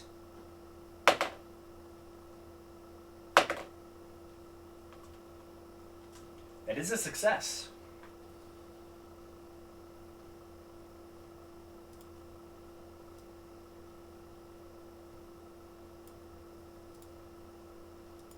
Unfortunate. Skirting through past the balance, they ride away, outpacing and outbeating Team Kalos in the moment. And then you see they turn back and they're going to try and intimidate Team Kalos right back. Not bad. That's actually a success. Just the fact that he's getting away is pushing, is pushing Team Kalos to just anger and fury as they're just becoming reckless, essentially. In this arena. Balance.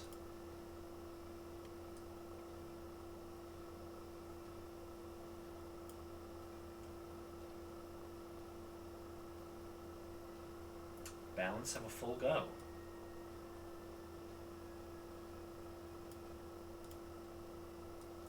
Right behind the hoppers, they're going to ram the hoppers. So actually they don't move it that far. Like, that far. They ram the hoppers. That's a nat 1.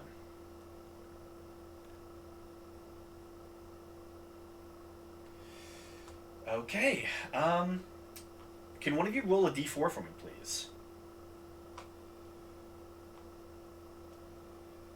Sure. 2. That's so unlucky. So as the balance rides forth, you see one of these large creatures, these bullets, goes and attempts to like jump and leap and knock into the small chariot of the bunny folk. And as it does so, as it leaps into the air, its reins get slightly tangled with with the other mount. And as it does so, you see it just is almost pulled, and you see one of his arms dig straight into the ground, and all in this space, just hear a snap as you see one of the creatures breaks a leg. Oh no. You hear yelling as you see Griffin goes, "It wasn't supposed to break its leg!" Yeah, so now they have dead weight. We have to kill Griffin now. This is exactly what they were hoping wouldn't happen. And it did happen, because they rolled a nat It 1. hurts the mounts. Oh. It's like he did it on purpose. I don't care. Matt Mercer with a disadvantage, that's a 3 and an 8. So they fail, so they don't move as far as they would need to. They still move a decent chunk, though. As they are fairly quick.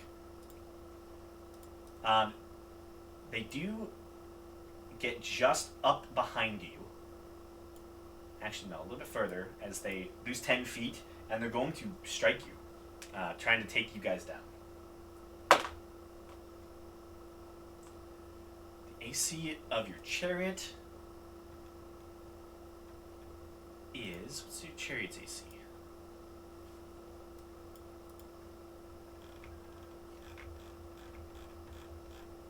Don't think that hits. You have a very heavily armored chariot.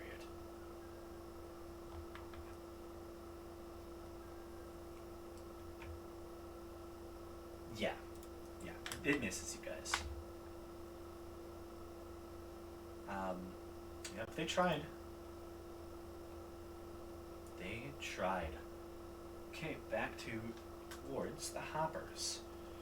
You survived the attempted maiming of their chariot, are going to move.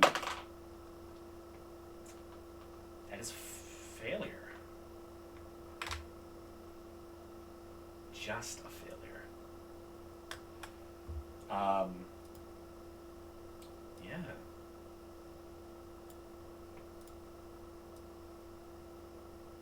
Right on your tail, the hoppers get there. They're then going to intimidate Matt and his group. You see Lucius, the strange high elf with these very noble attires, kind of looks over, and as he does so, you see the lights on his eyes glint, and he just seems to pull magic into the air as a distraction method, as he is attempting to intimidate with magic. So let's roll. Yeah, Matt doesn't care. Does not care. Carlos.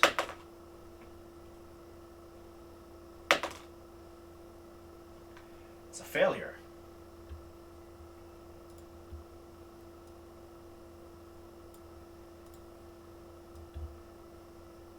Team Carlos is very assuredly taking the very back of the arena, and are only able to try and intimidate once again.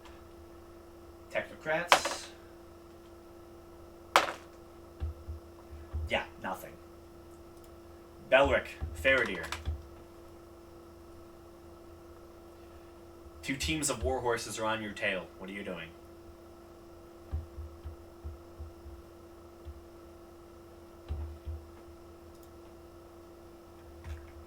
Oh, jeez.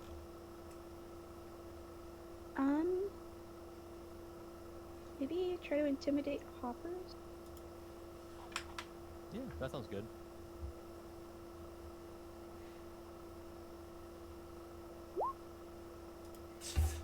Okay. A 30? Going strong. Yeah, it's a 14, so nah. Well, plus 2, so 16. But yeah, they are intimidated. They have disadvantage on their next go, and it's your move to animal handling check.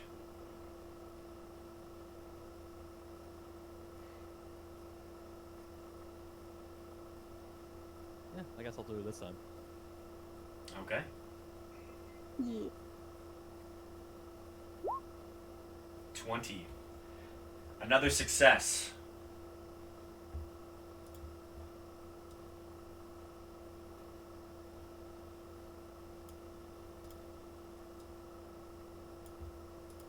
You surge forward out in that direction as you continue a hearty lead on your opponents.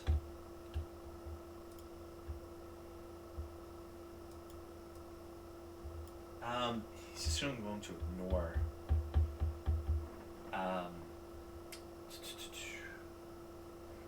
the broken legs of his opponents, but fails. Okay.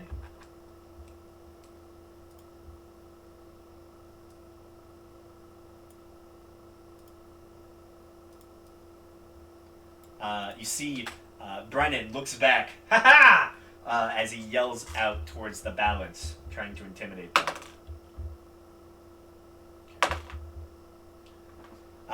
They seem resilient as they move along. They now roll with disadvantage constantly. they have dead weight, and they fail. Speed is also lowered.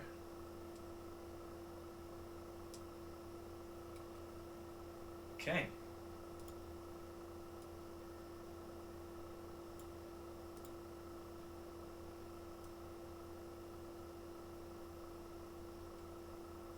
They just get behind the technocrats, and they're just going to try and attack. Again, they're trying to ram. Even with a broken leg, they're trying their best. That's going to hit. It's a 19. Well, they have disadvantage. Still going to hit. Okay. Technos lose another bit of damage as their chariot is hit.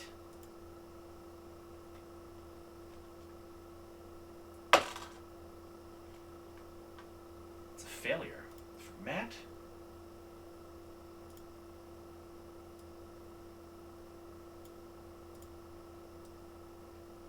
Catching up, but still behind.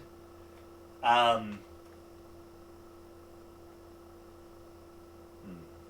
Matt's gonna try and intimidate you guys. So I need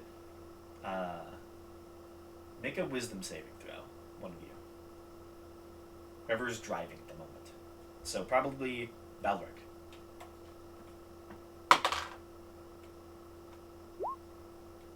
Easy enough.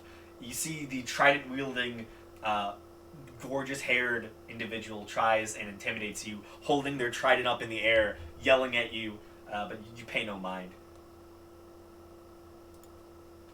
Hoppers with disadvantage. They fail.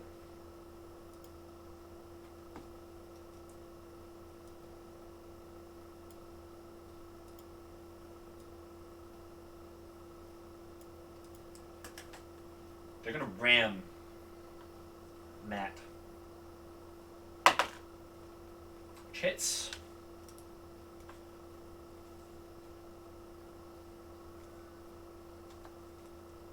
Okay. Of all the chariots, it looks like the technocrats and Matt's team have the most damage on them. So the blue bloods and the technocrats.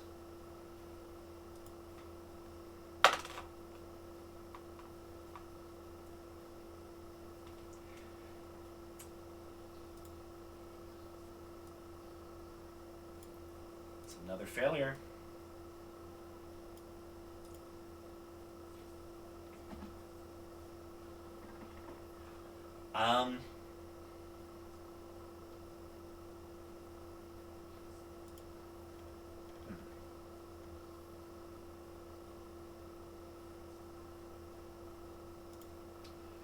It's gonna try and intimidate the balance.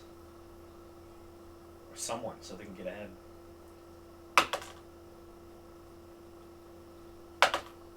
Yeah, no. No one is taking Team Kalos seriously. Belric.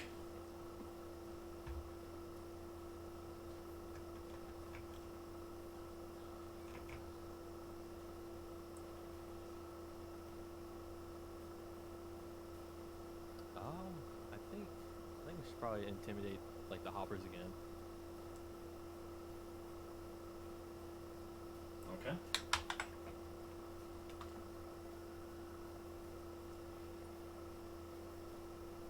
Yeah. Roll an intimidation Sorry. check.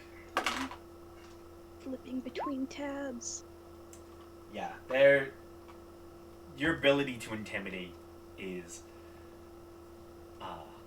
unopposed, and they are once again intimidated. Animal handling check from either one of you.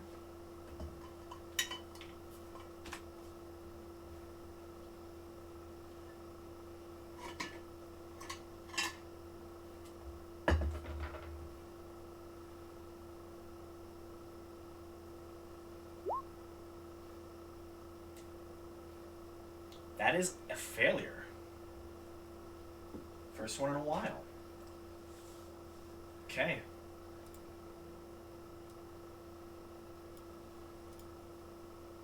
Move forward, but just. Yeah.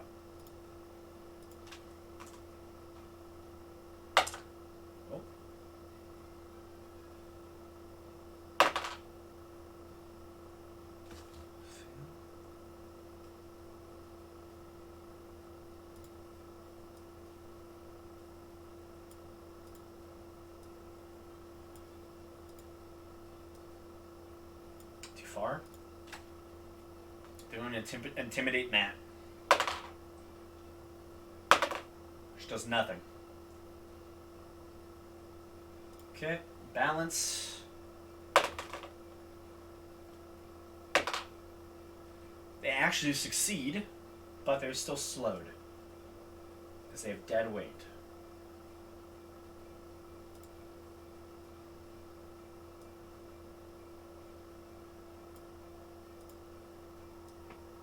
Right behind them.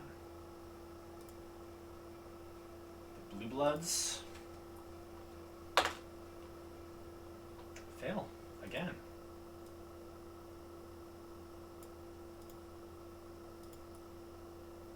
Right there. Maybe a little bit back, actually.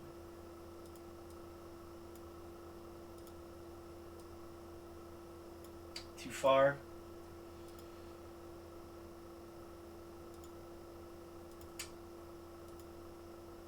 They are going to break check. They stop suddenly. At the end of their turn. The hoppers with disadvantage. Succeed.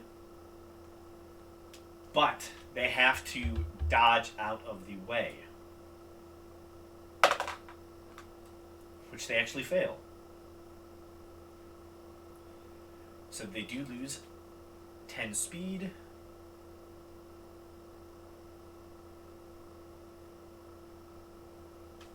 Although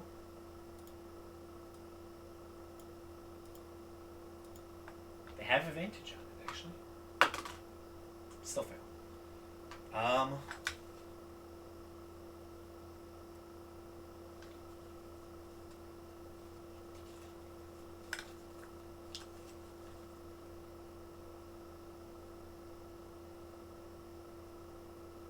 Okay, the mounts are going to take the damage.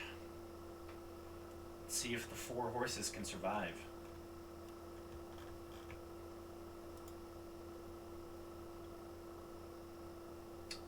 19 HP each.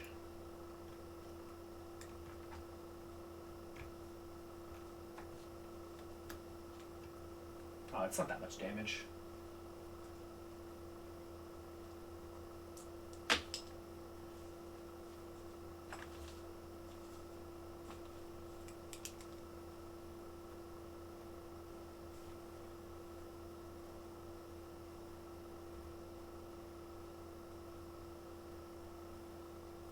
Hit points left for the horses as you see a partial pileup as the hoppers have to dodge out of the way and slightly slam into the Blue Bloods as they begin to make their way. Even though they do have trouble with that, they still get slightly in line with both of you, Faradir and Belric, as they begin to catch up.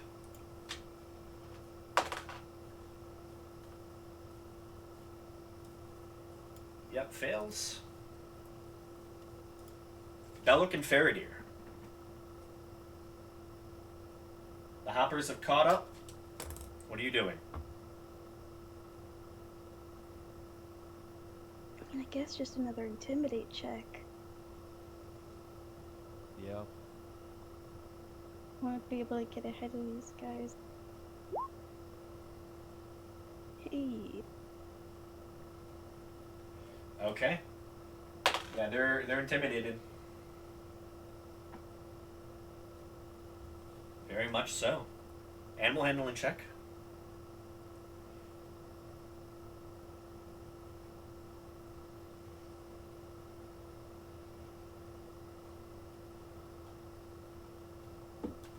Probably best if I do the intimidates and you do the animal handling so that you're the one making the wisdom saves too. Oh, okay. Yeah, that makes sense. 'Cause I'm not good at those.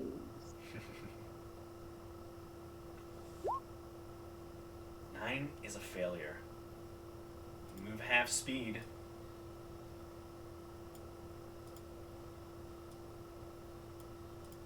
Not very far.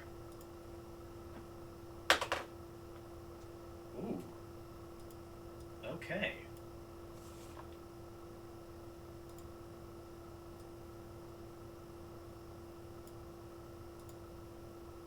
You see and hear the sound of steam billow as you hear and look back and see the technocrats pushing their way forward, beyond anything you would have expected from them.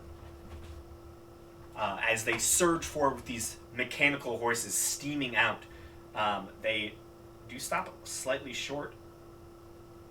Actually, no, they don't. They're going to intimidate Matt, which they succeed. As Matt sees them riding past, he's distracted and will have disadvantage on his next go.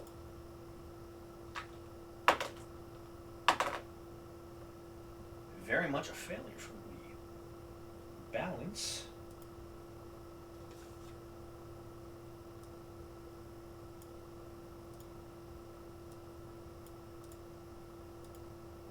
Matt's go. I need one of you to roll a d4 for me, please. And thank you. I'll do it again. No. As Matt is distracted by seeing these steaming horses running past, the blue bloods hit a slight bump in the road. You hear the wheels snap, the horses go, and Matt and Marisha fly off. You see they partially are hit by their own chariot. You see Matt tucks and rolls and is able to partially escape.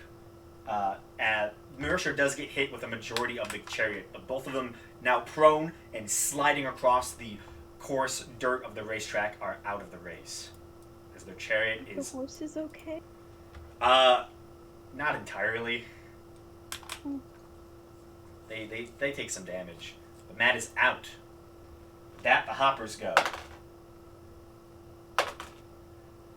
Roll a d4. I refuse. I will no longer. Belric, you want to roll that d4? Yep.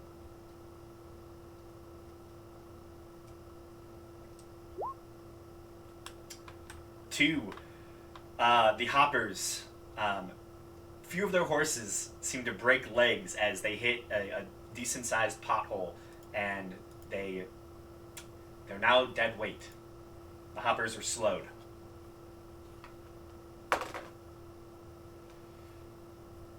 It's a good thing they have like 12 more. Yeah. They can't immediately use them, though. They do move still. They're just dragging behind them.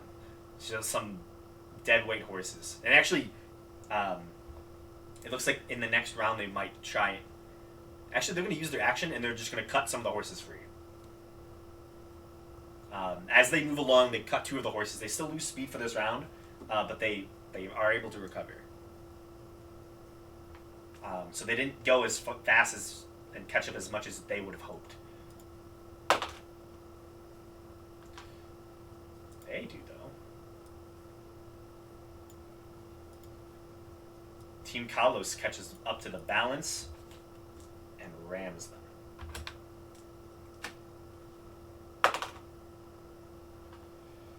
Damn. Okay. Yeah, that's scary.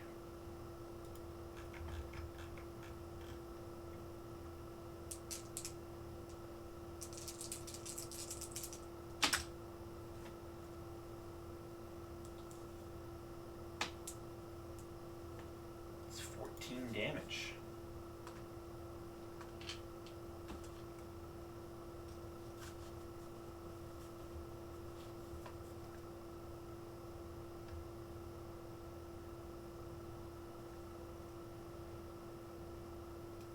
Okay, you see as they're running along, you see one of the lions as he's pounding away at the dirt underneath him, slashes and rams into the one with the broken leg, further exasperating the situation. Yeah, it doesn't look like the balance are going to be in the race very much longer. Belric, Faradir.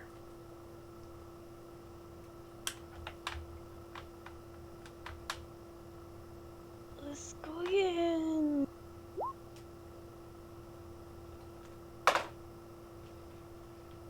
Okay. Yeah.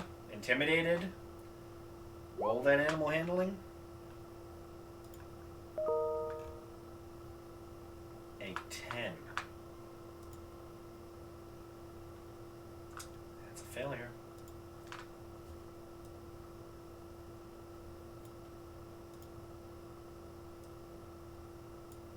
Don't move as far as you would want.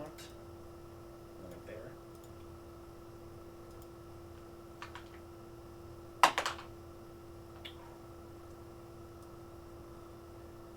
They're going to get there. And they're going to attack. Slam. Hits.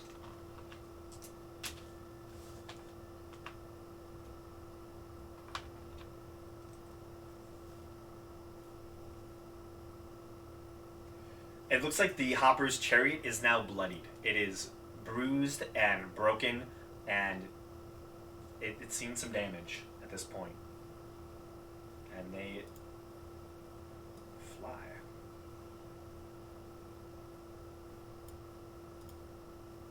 And as they do so, they just get behind you.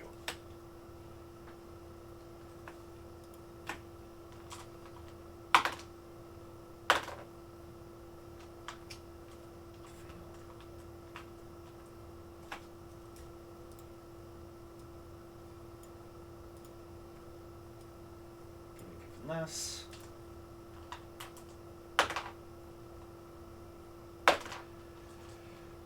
Who wants to roll me a d4, please, for the Hoppers? I can do it. Okay.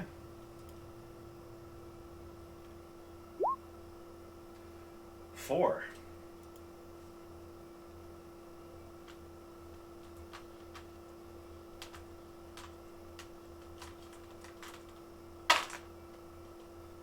Ooh.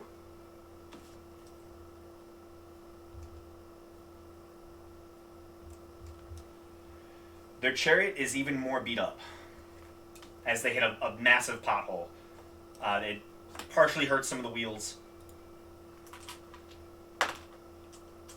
Fail.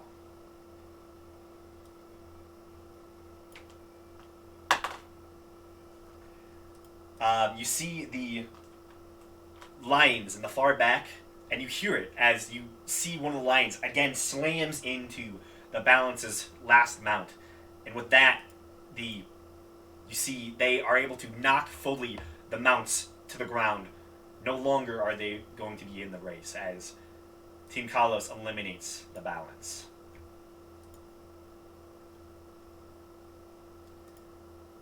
Belric.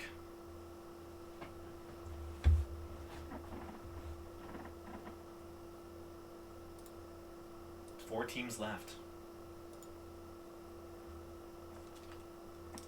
Yeah, I think we'll just intimidate the technocrats. Okay. Yeah.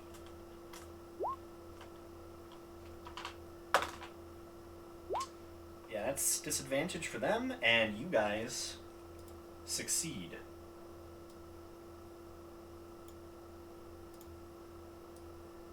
Pushing ever forward. Technocrats. Oh my god. Well, someone roll a d4.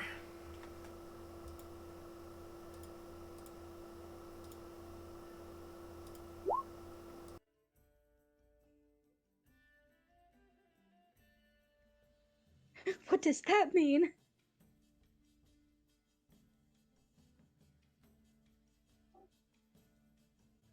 Is that I need more dice, BRB? Oh, that'd be horrible.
Okay. Technocrats already having their chariot wounded before.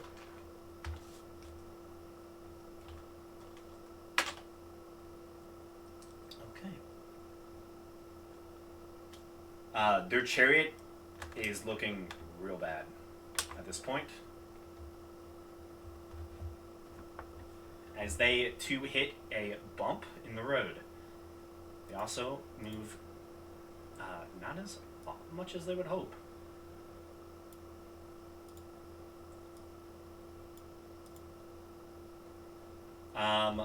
They're going to try and intimidate the people behind them, the hoppers. Which does not work. And so the hoppers, not having disadvantage, can catch up.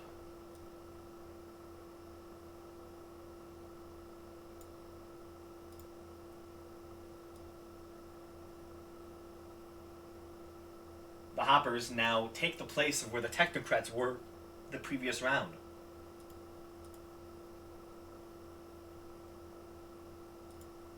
And they are going to try and ram you guys.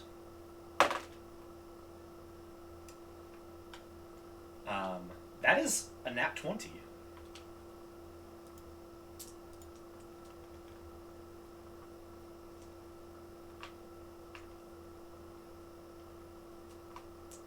Okay.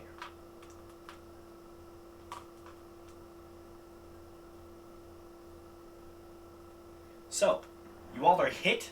Your speed is reduced by 10. Additionally, the chariot you guys have, since it was a nat 20, is going to take 20 hit points.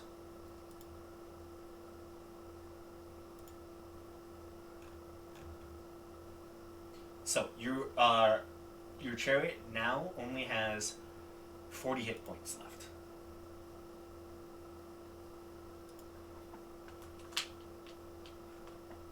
Carlos.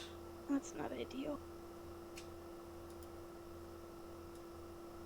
It's a nat 20.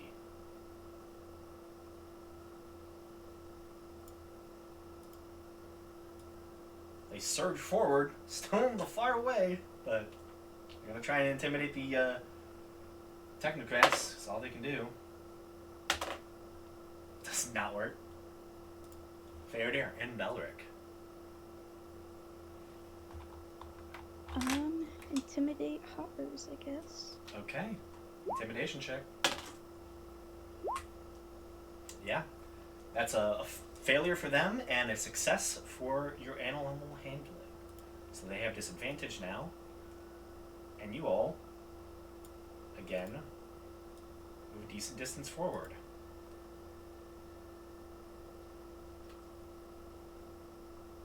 After you guys, technocrats,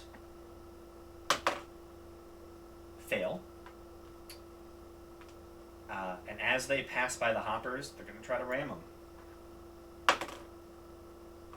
Which hits. Hoppers take another 10. Okay.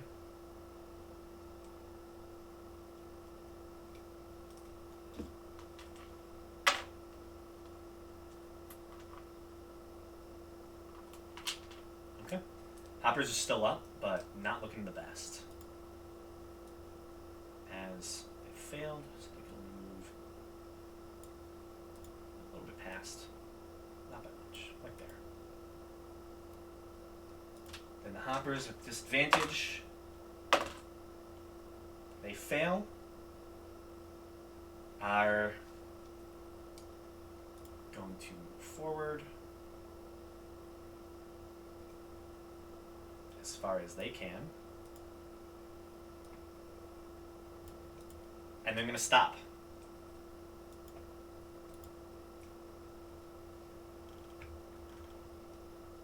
As they are going to break check.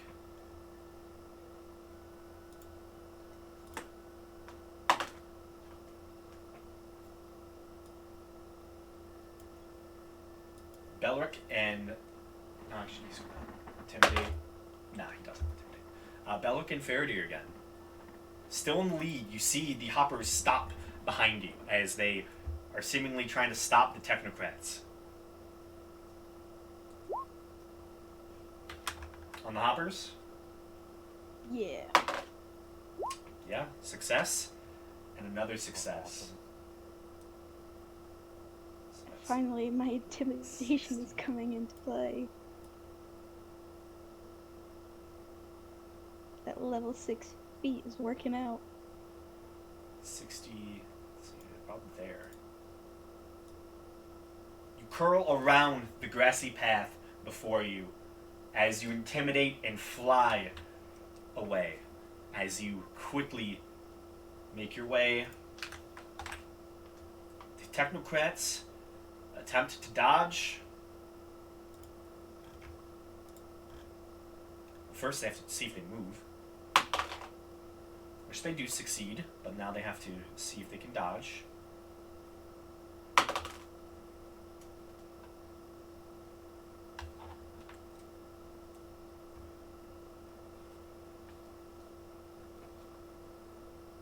Okay. Which they hit, not effectively dodge.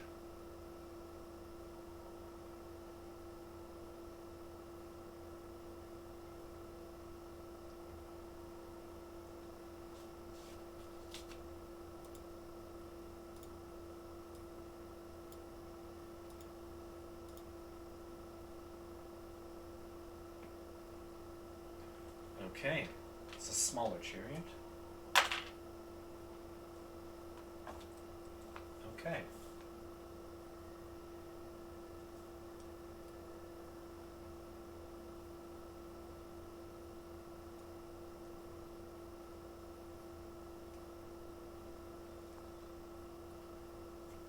The Technocrat's chariot is on the verge of destruction as well.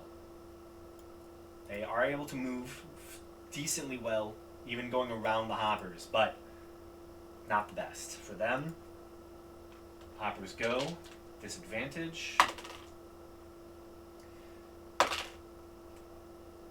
Roll me a d4, please.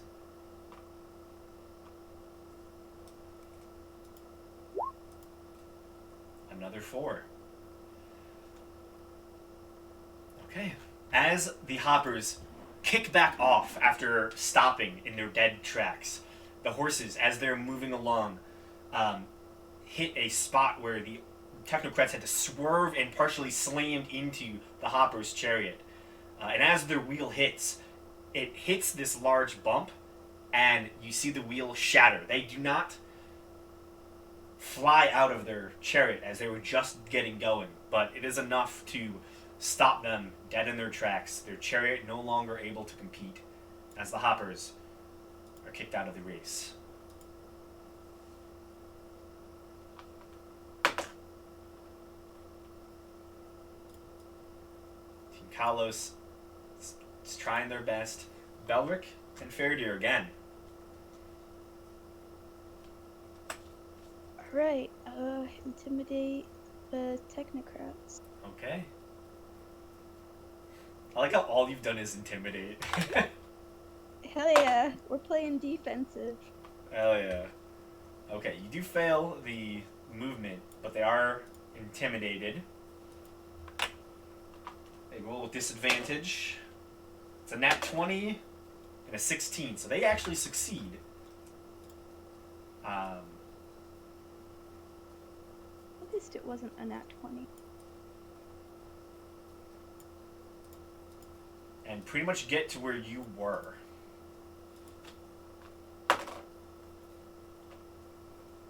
Kalos just succeeds. Oh my god. Finally.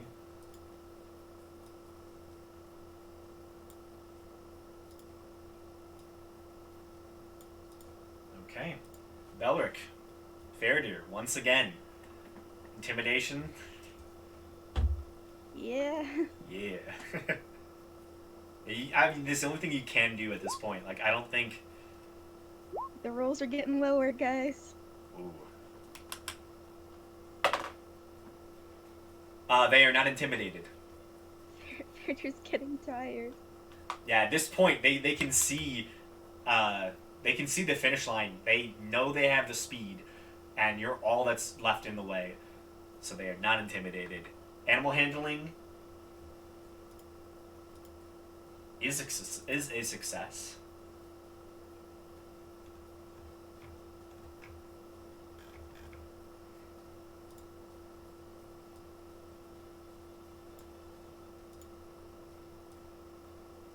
Some distance down the field again.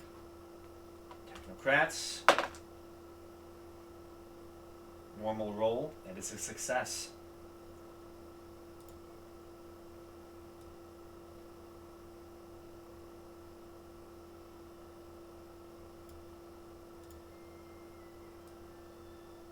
Gaining on you still.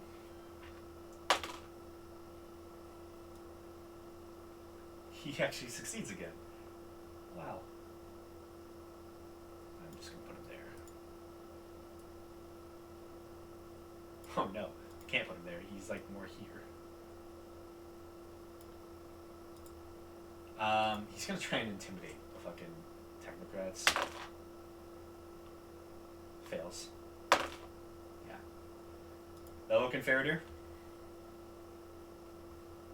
Alright. One more for the history books.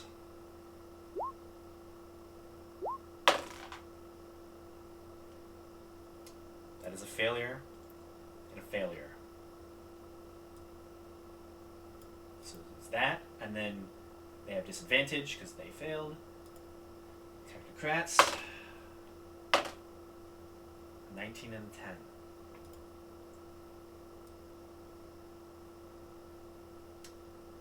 That is a success.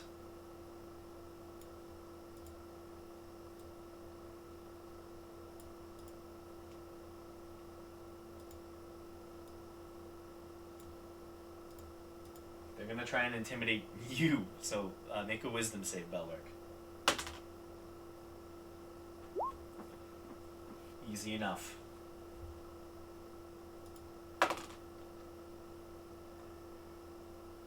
That's another failure.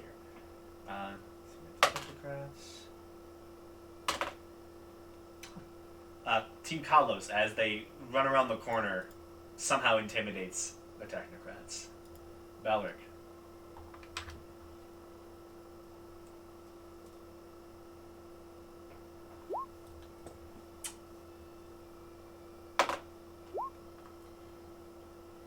Oh, nice. Hey! Hell yeah. I'm having a heart attack over here, guys. With that, as you turn back, Faradir, to look towards the Technocrats, you see the horses, not the horses, the Pegasus and Senti kick up and further push yourselves. And soon, you find yourselves crossing a white line. I'm going to say, at this point, as the rest of the 3 laps continue, they don't fully become 3 laps. As eventually, the Technocrats, through consistent effort, are torn down, collapsing, and breaking. Team Kalos as well. In the end, you all are the victors. The avant-garde crosses the finish line as victors within the chariot races here in Kalos. The crowd begins to chant, "Avant-garde! Avant-garde!" as flowers are thrown into the arena. As you begin to circle past all the broken chariots, pieces of wood, and injured horses and other beasts, both Belric, Senti, and Faradir are praised. The announcer comes back onto their magical programming and speaks out. Congratulations, Avant-Garde. Our champions in the chariot races here today. Everyone give them one last final applause. the entirety of the arena rumbles as the crowd cheers and chants with everything they have. An entertaining bout, to be sure, and a successful one for your troop. You eventually make your way back into the stables, where you can find many of the broken chariots are currently being mended. There are horses that have been hurt are being magically healed by clerics. And all of the fellow contestants come to congratulate you on your victory.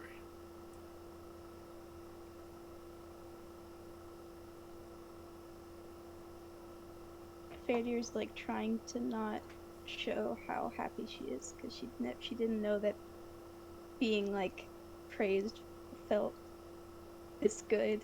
She's never had that before. Yeah. I imagine you also like. I'm imagining like as you both of you are like making your way into the like the stables, like you see a bunch of fans at the very edges, right above where the stables are, and they like throw down flower wreaths to both of you, to wear. Would you have worn them? Yeah, I'll put one like around my hat. Love that. Sure.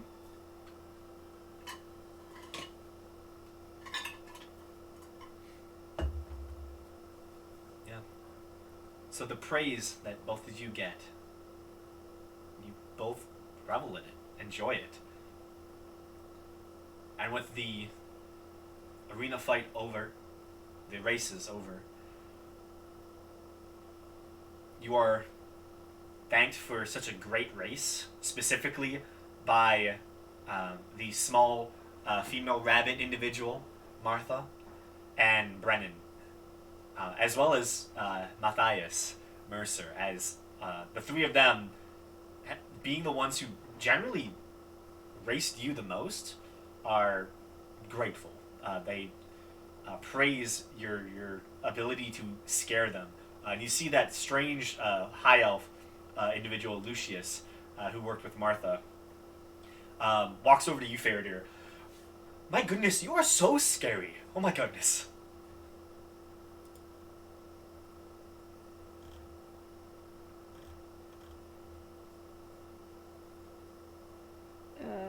Thank you. Oh, you're certainly welcome. You're absolutely terrifying when you need to be. It was so much fun. The small rabbit folk says to you, "It was a good race. Your mounts are very quick, and we had trouble catching up." Matthias will walk over to you guys. One hell of a fight. I was glad to face all of you in this.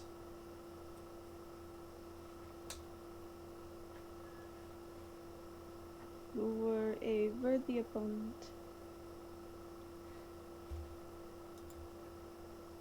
Even Brennan comes over to you all. A very talented fight from all of you. I enjoyed seeing your interesting mounts win. I look forward to potentially seeing you all back in the future to see another game or to participate in one.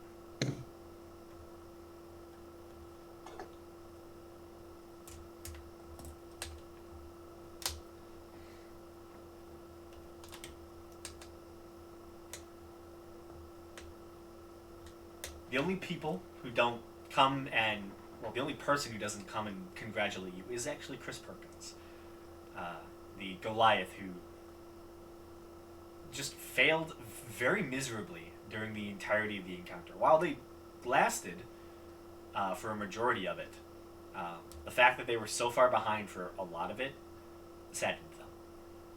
They seem like the type to take losing hard. Yeah. Wow, They that certainly toxic did. masculinity. This is what you get for bringing dire lions. Oh yeah. Yeah. But How yeah, fast do Imagine dire trying, lions imagine trying to go? tell a cat what to do. dire lions they go the same speed as like a warhorse, but they had a heavy chariot. They had a chariot built for war, so they actually had the same speed as you all. Wow, The Hoppers that's had embarrassing. 120. Matt's team had 120. The Technos had 100. You and the the Avant-Garde and Kalos had 80. Damn, we were the slowest. Yeah, I think Harmon was also. No, Harmon was 100, and then the balance was also 80. Our mounts are still the best. Yeah. Actually, sorry, the balance was 100, and then they went down to 80, and then went down to like 70 because they had like, yeah, they got messed up like permanently. Oh, sorry, not 70, 30. It was 30. Would have gone down by 10 because it was doubled. Because yeah, they broke a leg.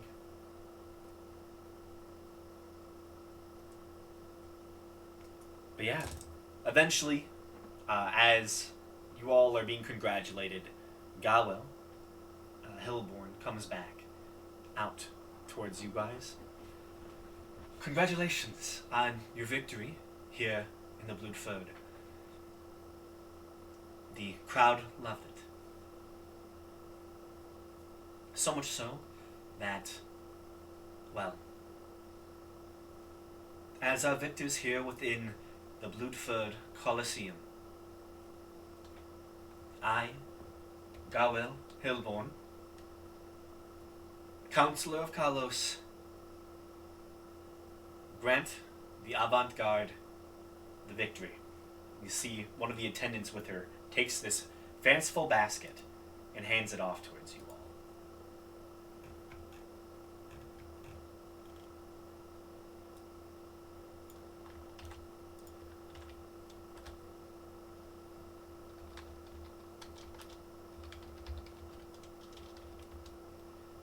Looking within the basket, I'll just grab the basket.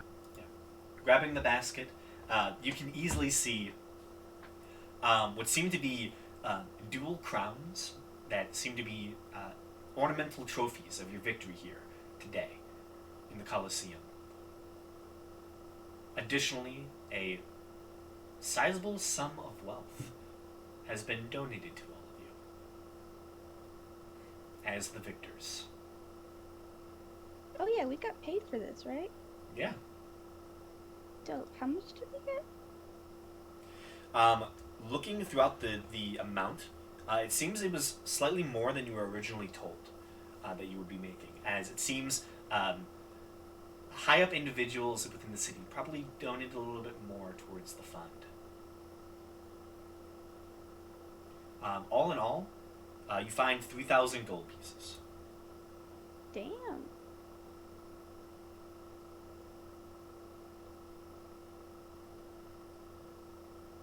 That's pretty nice.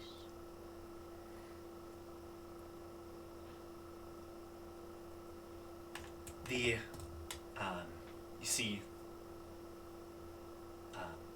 Gawel says many of the houses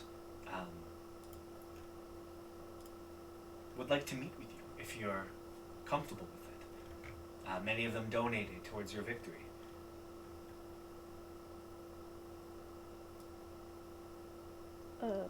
Sure.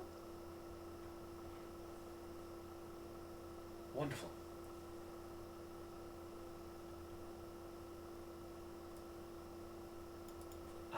Come, I'll take you to the after party. You can leave your mounts here. They will be taken care of.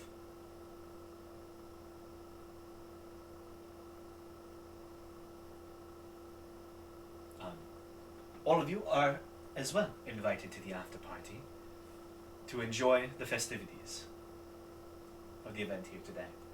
Thank you all for your service. And please, and you see she kind of motions as they are also given minor gifts, even though they were not victorious.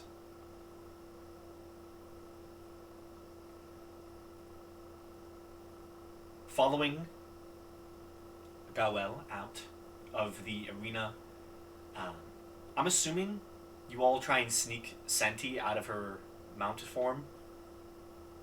Yeah. I mean, unless Senti wants to go and be pampered at a stable, I don't know. I don't know how nice the stables are. They're pretty mundane stables. Yeah, probably not getting any bubble baths. No, not at all.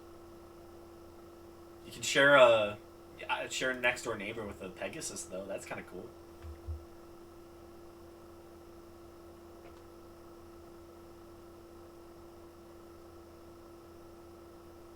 I think we'd probably try and sneak them out. Oh, for sure. Which it's not that difficult. In all honesty. There's a lot going on. Yeah. You all together follow, and just outside the north side of the arena, a large tent was set up for all of you.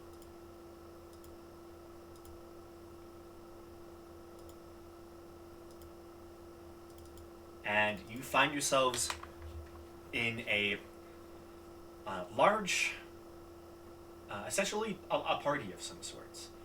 You can see tables of food in attendance bringing trays of small, minor snacks. You can see an array of nobility seems to have filled the space. All sorts of different individuals gathered around. And many of which seem to start looking towards you all, and a lot of them seem to be wanting to head your way.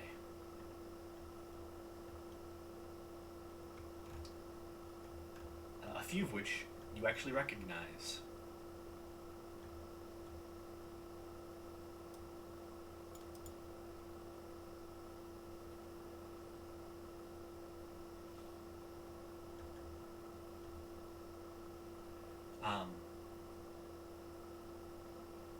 One of the first individuals to come up towards you is a tall Goliath covered with dark blacks with a large streak of red ornamentally designed into their outfit. You see the hands are definitely worked, as this individual seems to have spent a long time probably using their hands. And it's the stark difference between a lot of the stuffy nobles you've seen in the city. And they are actually the first to approach you all. Congratulations, avant-garde. I saw your talents. It was a very impressive show.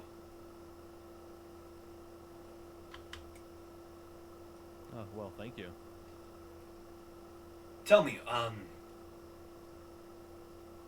I've heard rumor that you all are also partaking in the team fights in the Colosseum. Yes. Do you have a sponsor at all?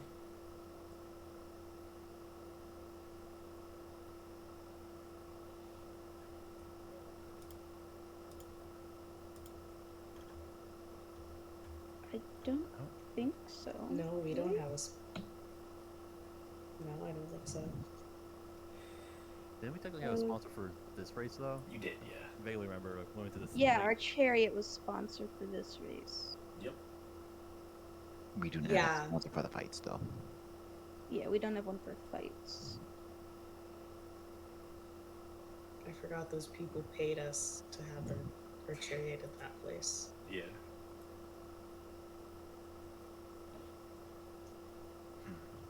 Well, if you don't have a sponsor, you all seem like you have strong arms and armors. If you ever need any more, I own the largest and some say best blacksmithy in the city. The Corpspawn, not too far away from here. If you ever need anything patched up,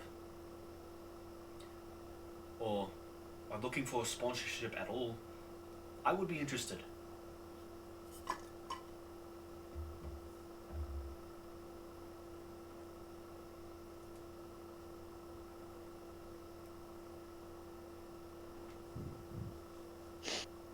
I make good works, and, well, my towns speak for themselves mostly. If you ever need anything, let me know. I'll give you some time to think it over.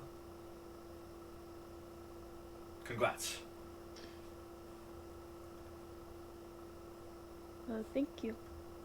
He kind of steps off and walks away, making his rounds through the party atmosphere.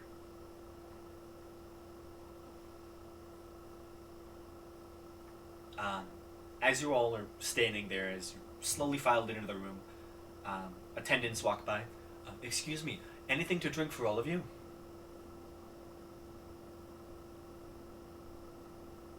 We'll take some water. Sure, I can find some water. Anything else? A nice bottle of wine. Easily done, sir. Anything else?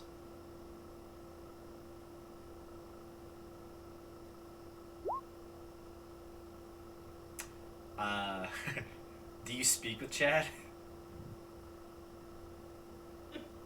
Chad's like maple syrup. A little Okay. juice. He straight up says, "I want honey." I forgot. Can he speak like words, or does he just speak to Senti? He can Senti can speak to animals. So Okay, that's what I thought. But I was like, wait, did I miss the part where Chad Yeah. can speak? Senti Oh, no. casts the spell. No one's really paying too much attention to Senti at this moment as she's speaking with Chad, and he just goes, "I would like some honey, please."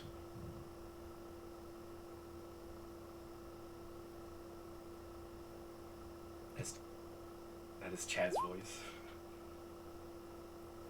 Yes, I can bring some honey. Just I'll bring some honey. So water, wine, and honey. Anything else?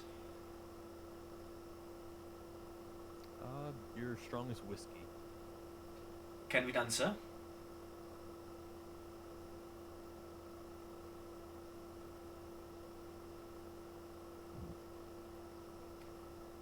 Anything from Seer?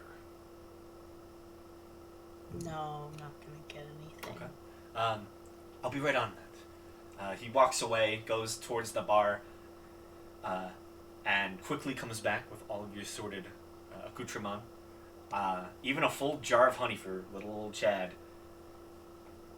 who, he can't quite crawl into it, though he tries. But he, basically just sticks his whole face into it, and is now just a jar with a body on the top of it. So he Winnie the Pooh's it. 100%. Gotcha. I'm also, since he is, a large, I don't think he can technically hold it. He's probably, at this point, currently being held by Senti, who's holding the jar and him, to ensure that he's not falling or knocking over the honey jar. So, Senti is just, babysitting Chad as he's just... Diving into this honey face Oh, first. yeah. Yeah. Full-on Winnie the Pooh again.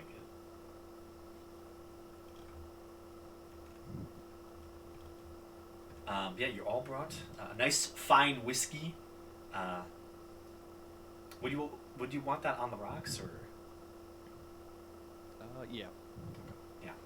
You get a nice fine on the rocks whiskey, a full bottle of wine for Gamesh, a very nice bottle of wine, in fact, and a very nice ice cold water for Faradir.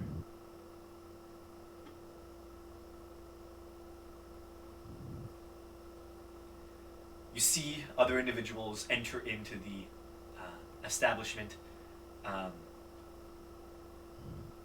Seer, you recognize a few of them. You see one of the individuals you met when you were in the library itself walks in with that full white nobleman's outfit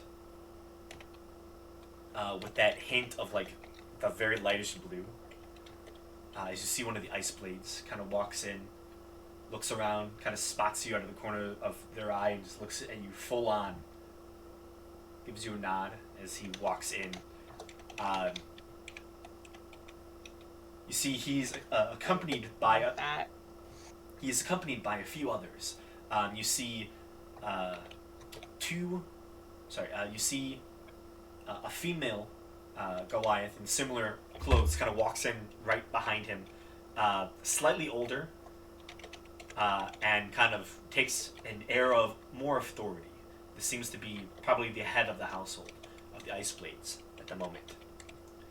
Long white hair drapes down to her white outfit, and she definitely has a lot more of the light blue edited into her beautiful dress that she is currently wearing, to kind of give a distinction between the pure white hair and the white noble outfit that she wears.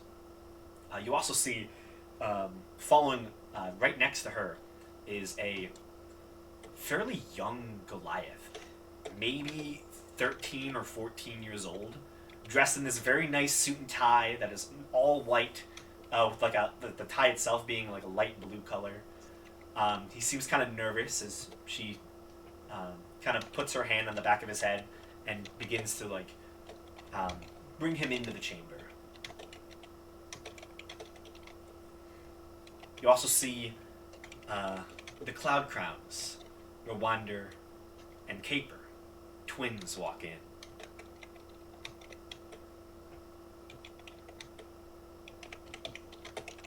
Uh-oh. It's your best friend. No. There is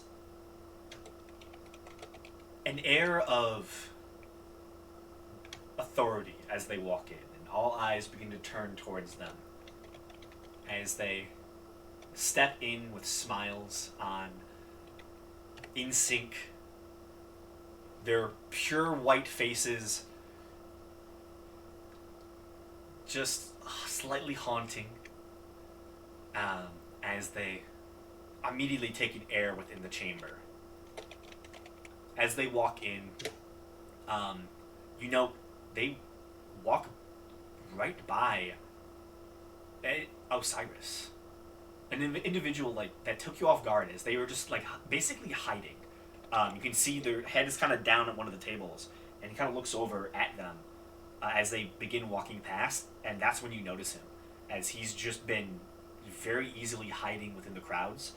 But the second they walk past, there's a clear something happened, and it is very clear based on the last time you saw them, they are upset with him. They are not talking to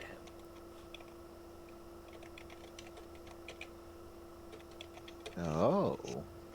Infighting. And whatever it is, it seems, you know, you saw them on Monday, so this is recent. There is something going on,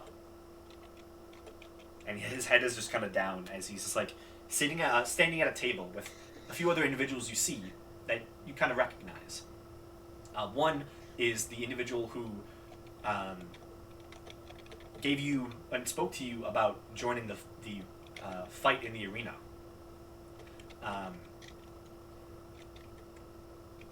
That tall, one of those tall Stormbanes. And the other is a female Goliath in similar colors. It seems the Stormbanes have amassed themselves at a certain table, at least a portion of them.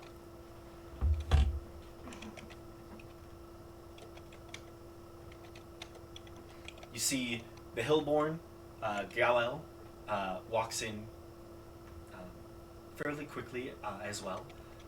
And is accompanied by what seems to be two brothers. One older, and one far younger. Um, the younger one's maybe 18 years old. And the older one is maybe about 30 or so. But the three of them walk in together. Gawel nods her head at you all as she enters into the space, and begins to slowly move around and mingle.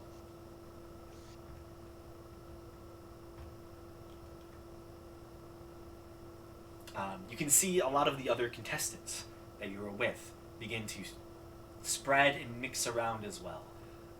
You can clearly see specifically Lucius, that high elf figure, immediately he's going to every noble he can find and see, and just starts talking to them. Clearly, just already getting into the mix of the politics of the city. This individual is clearly good at it, whereas Martha is just kind of laid back, kind of quiet.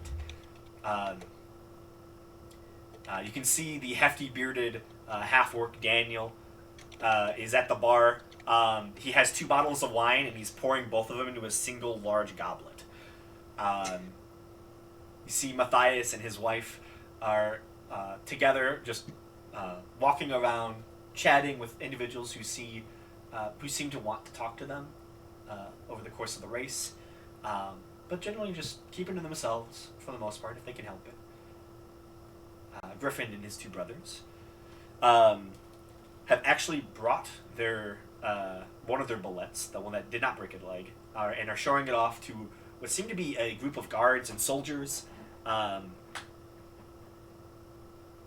getting some evidence of just having the guards and the soldiers alike enjoying the sight of a strange monstrosity that is slightly tamed. And you see Brennan, that just weird, mechanical-minded human, is currently just sitting at a table alone, just kind of watching everything. Chris Perkins, the Goliath, is currently nowhere to be seen. He was so humiliated. And as this group is currently set, the door opens once again, and you see 3 individuals, 3 sisters, each not more than at least a year or 2 away from the other one, starting at maybe mid-20s down to early 20s. You see all 3 of them are wearing these beautiful gray dresses as they enter into space. And you see a lot of individuals immediately begin hushing as they enter, and people start talking. As it seems, from what you can gather, based on passive perceptions and passive insights, these individuals are probably the Stonejaws, whose brother is currently in prison for murder. Oh, nice.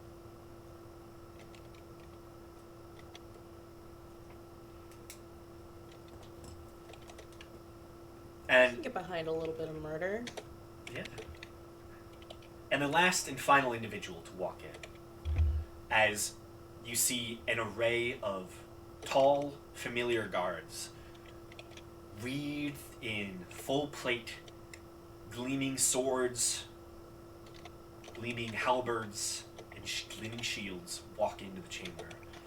You see about 6 of them, each in different spots, with these gorgeous, well-designed arcane runes made of giant, implanted in armors or parts of weapons. It seems a small team of rune knights seems to be leading in an individual. And as they walk in, you see one of these rune knights, a familiar one, in fact, walks forward. You see Canaroth. I announce to all of you, the patron of this event, the Supreme Commander, Markazu Stormbane. And he steps back, and you can see, walking into the space, a immensely tall Goliath. Some 9 feet tall, gleaming, beautiful armor, imbued with dozens and dozens of runes, shining and shimmering. You see his tattoos across his face seem to meet at the ears and then move towards the forehead, keeping his eyes slightly away from a lot of the black ink as it drapes towards his forehead and moves forward up in a single stroke across his head. You do also notice that he's slightly different than a lot of other Goliaths. A large bushy beard is currently well trimmed across his face. You see, as he steps into the chamber, you see every footfall is a slam of plate mail on the solid ground. He smiles for a moment as he walks in. You see a lot of the people look down as he begins to walk forward. You see the other Stormbanes bow towards him as he walks over towards them. He bows. Continue. And as he says that, the music kicks, and the party falls back into full swing. And we end the session there tonight.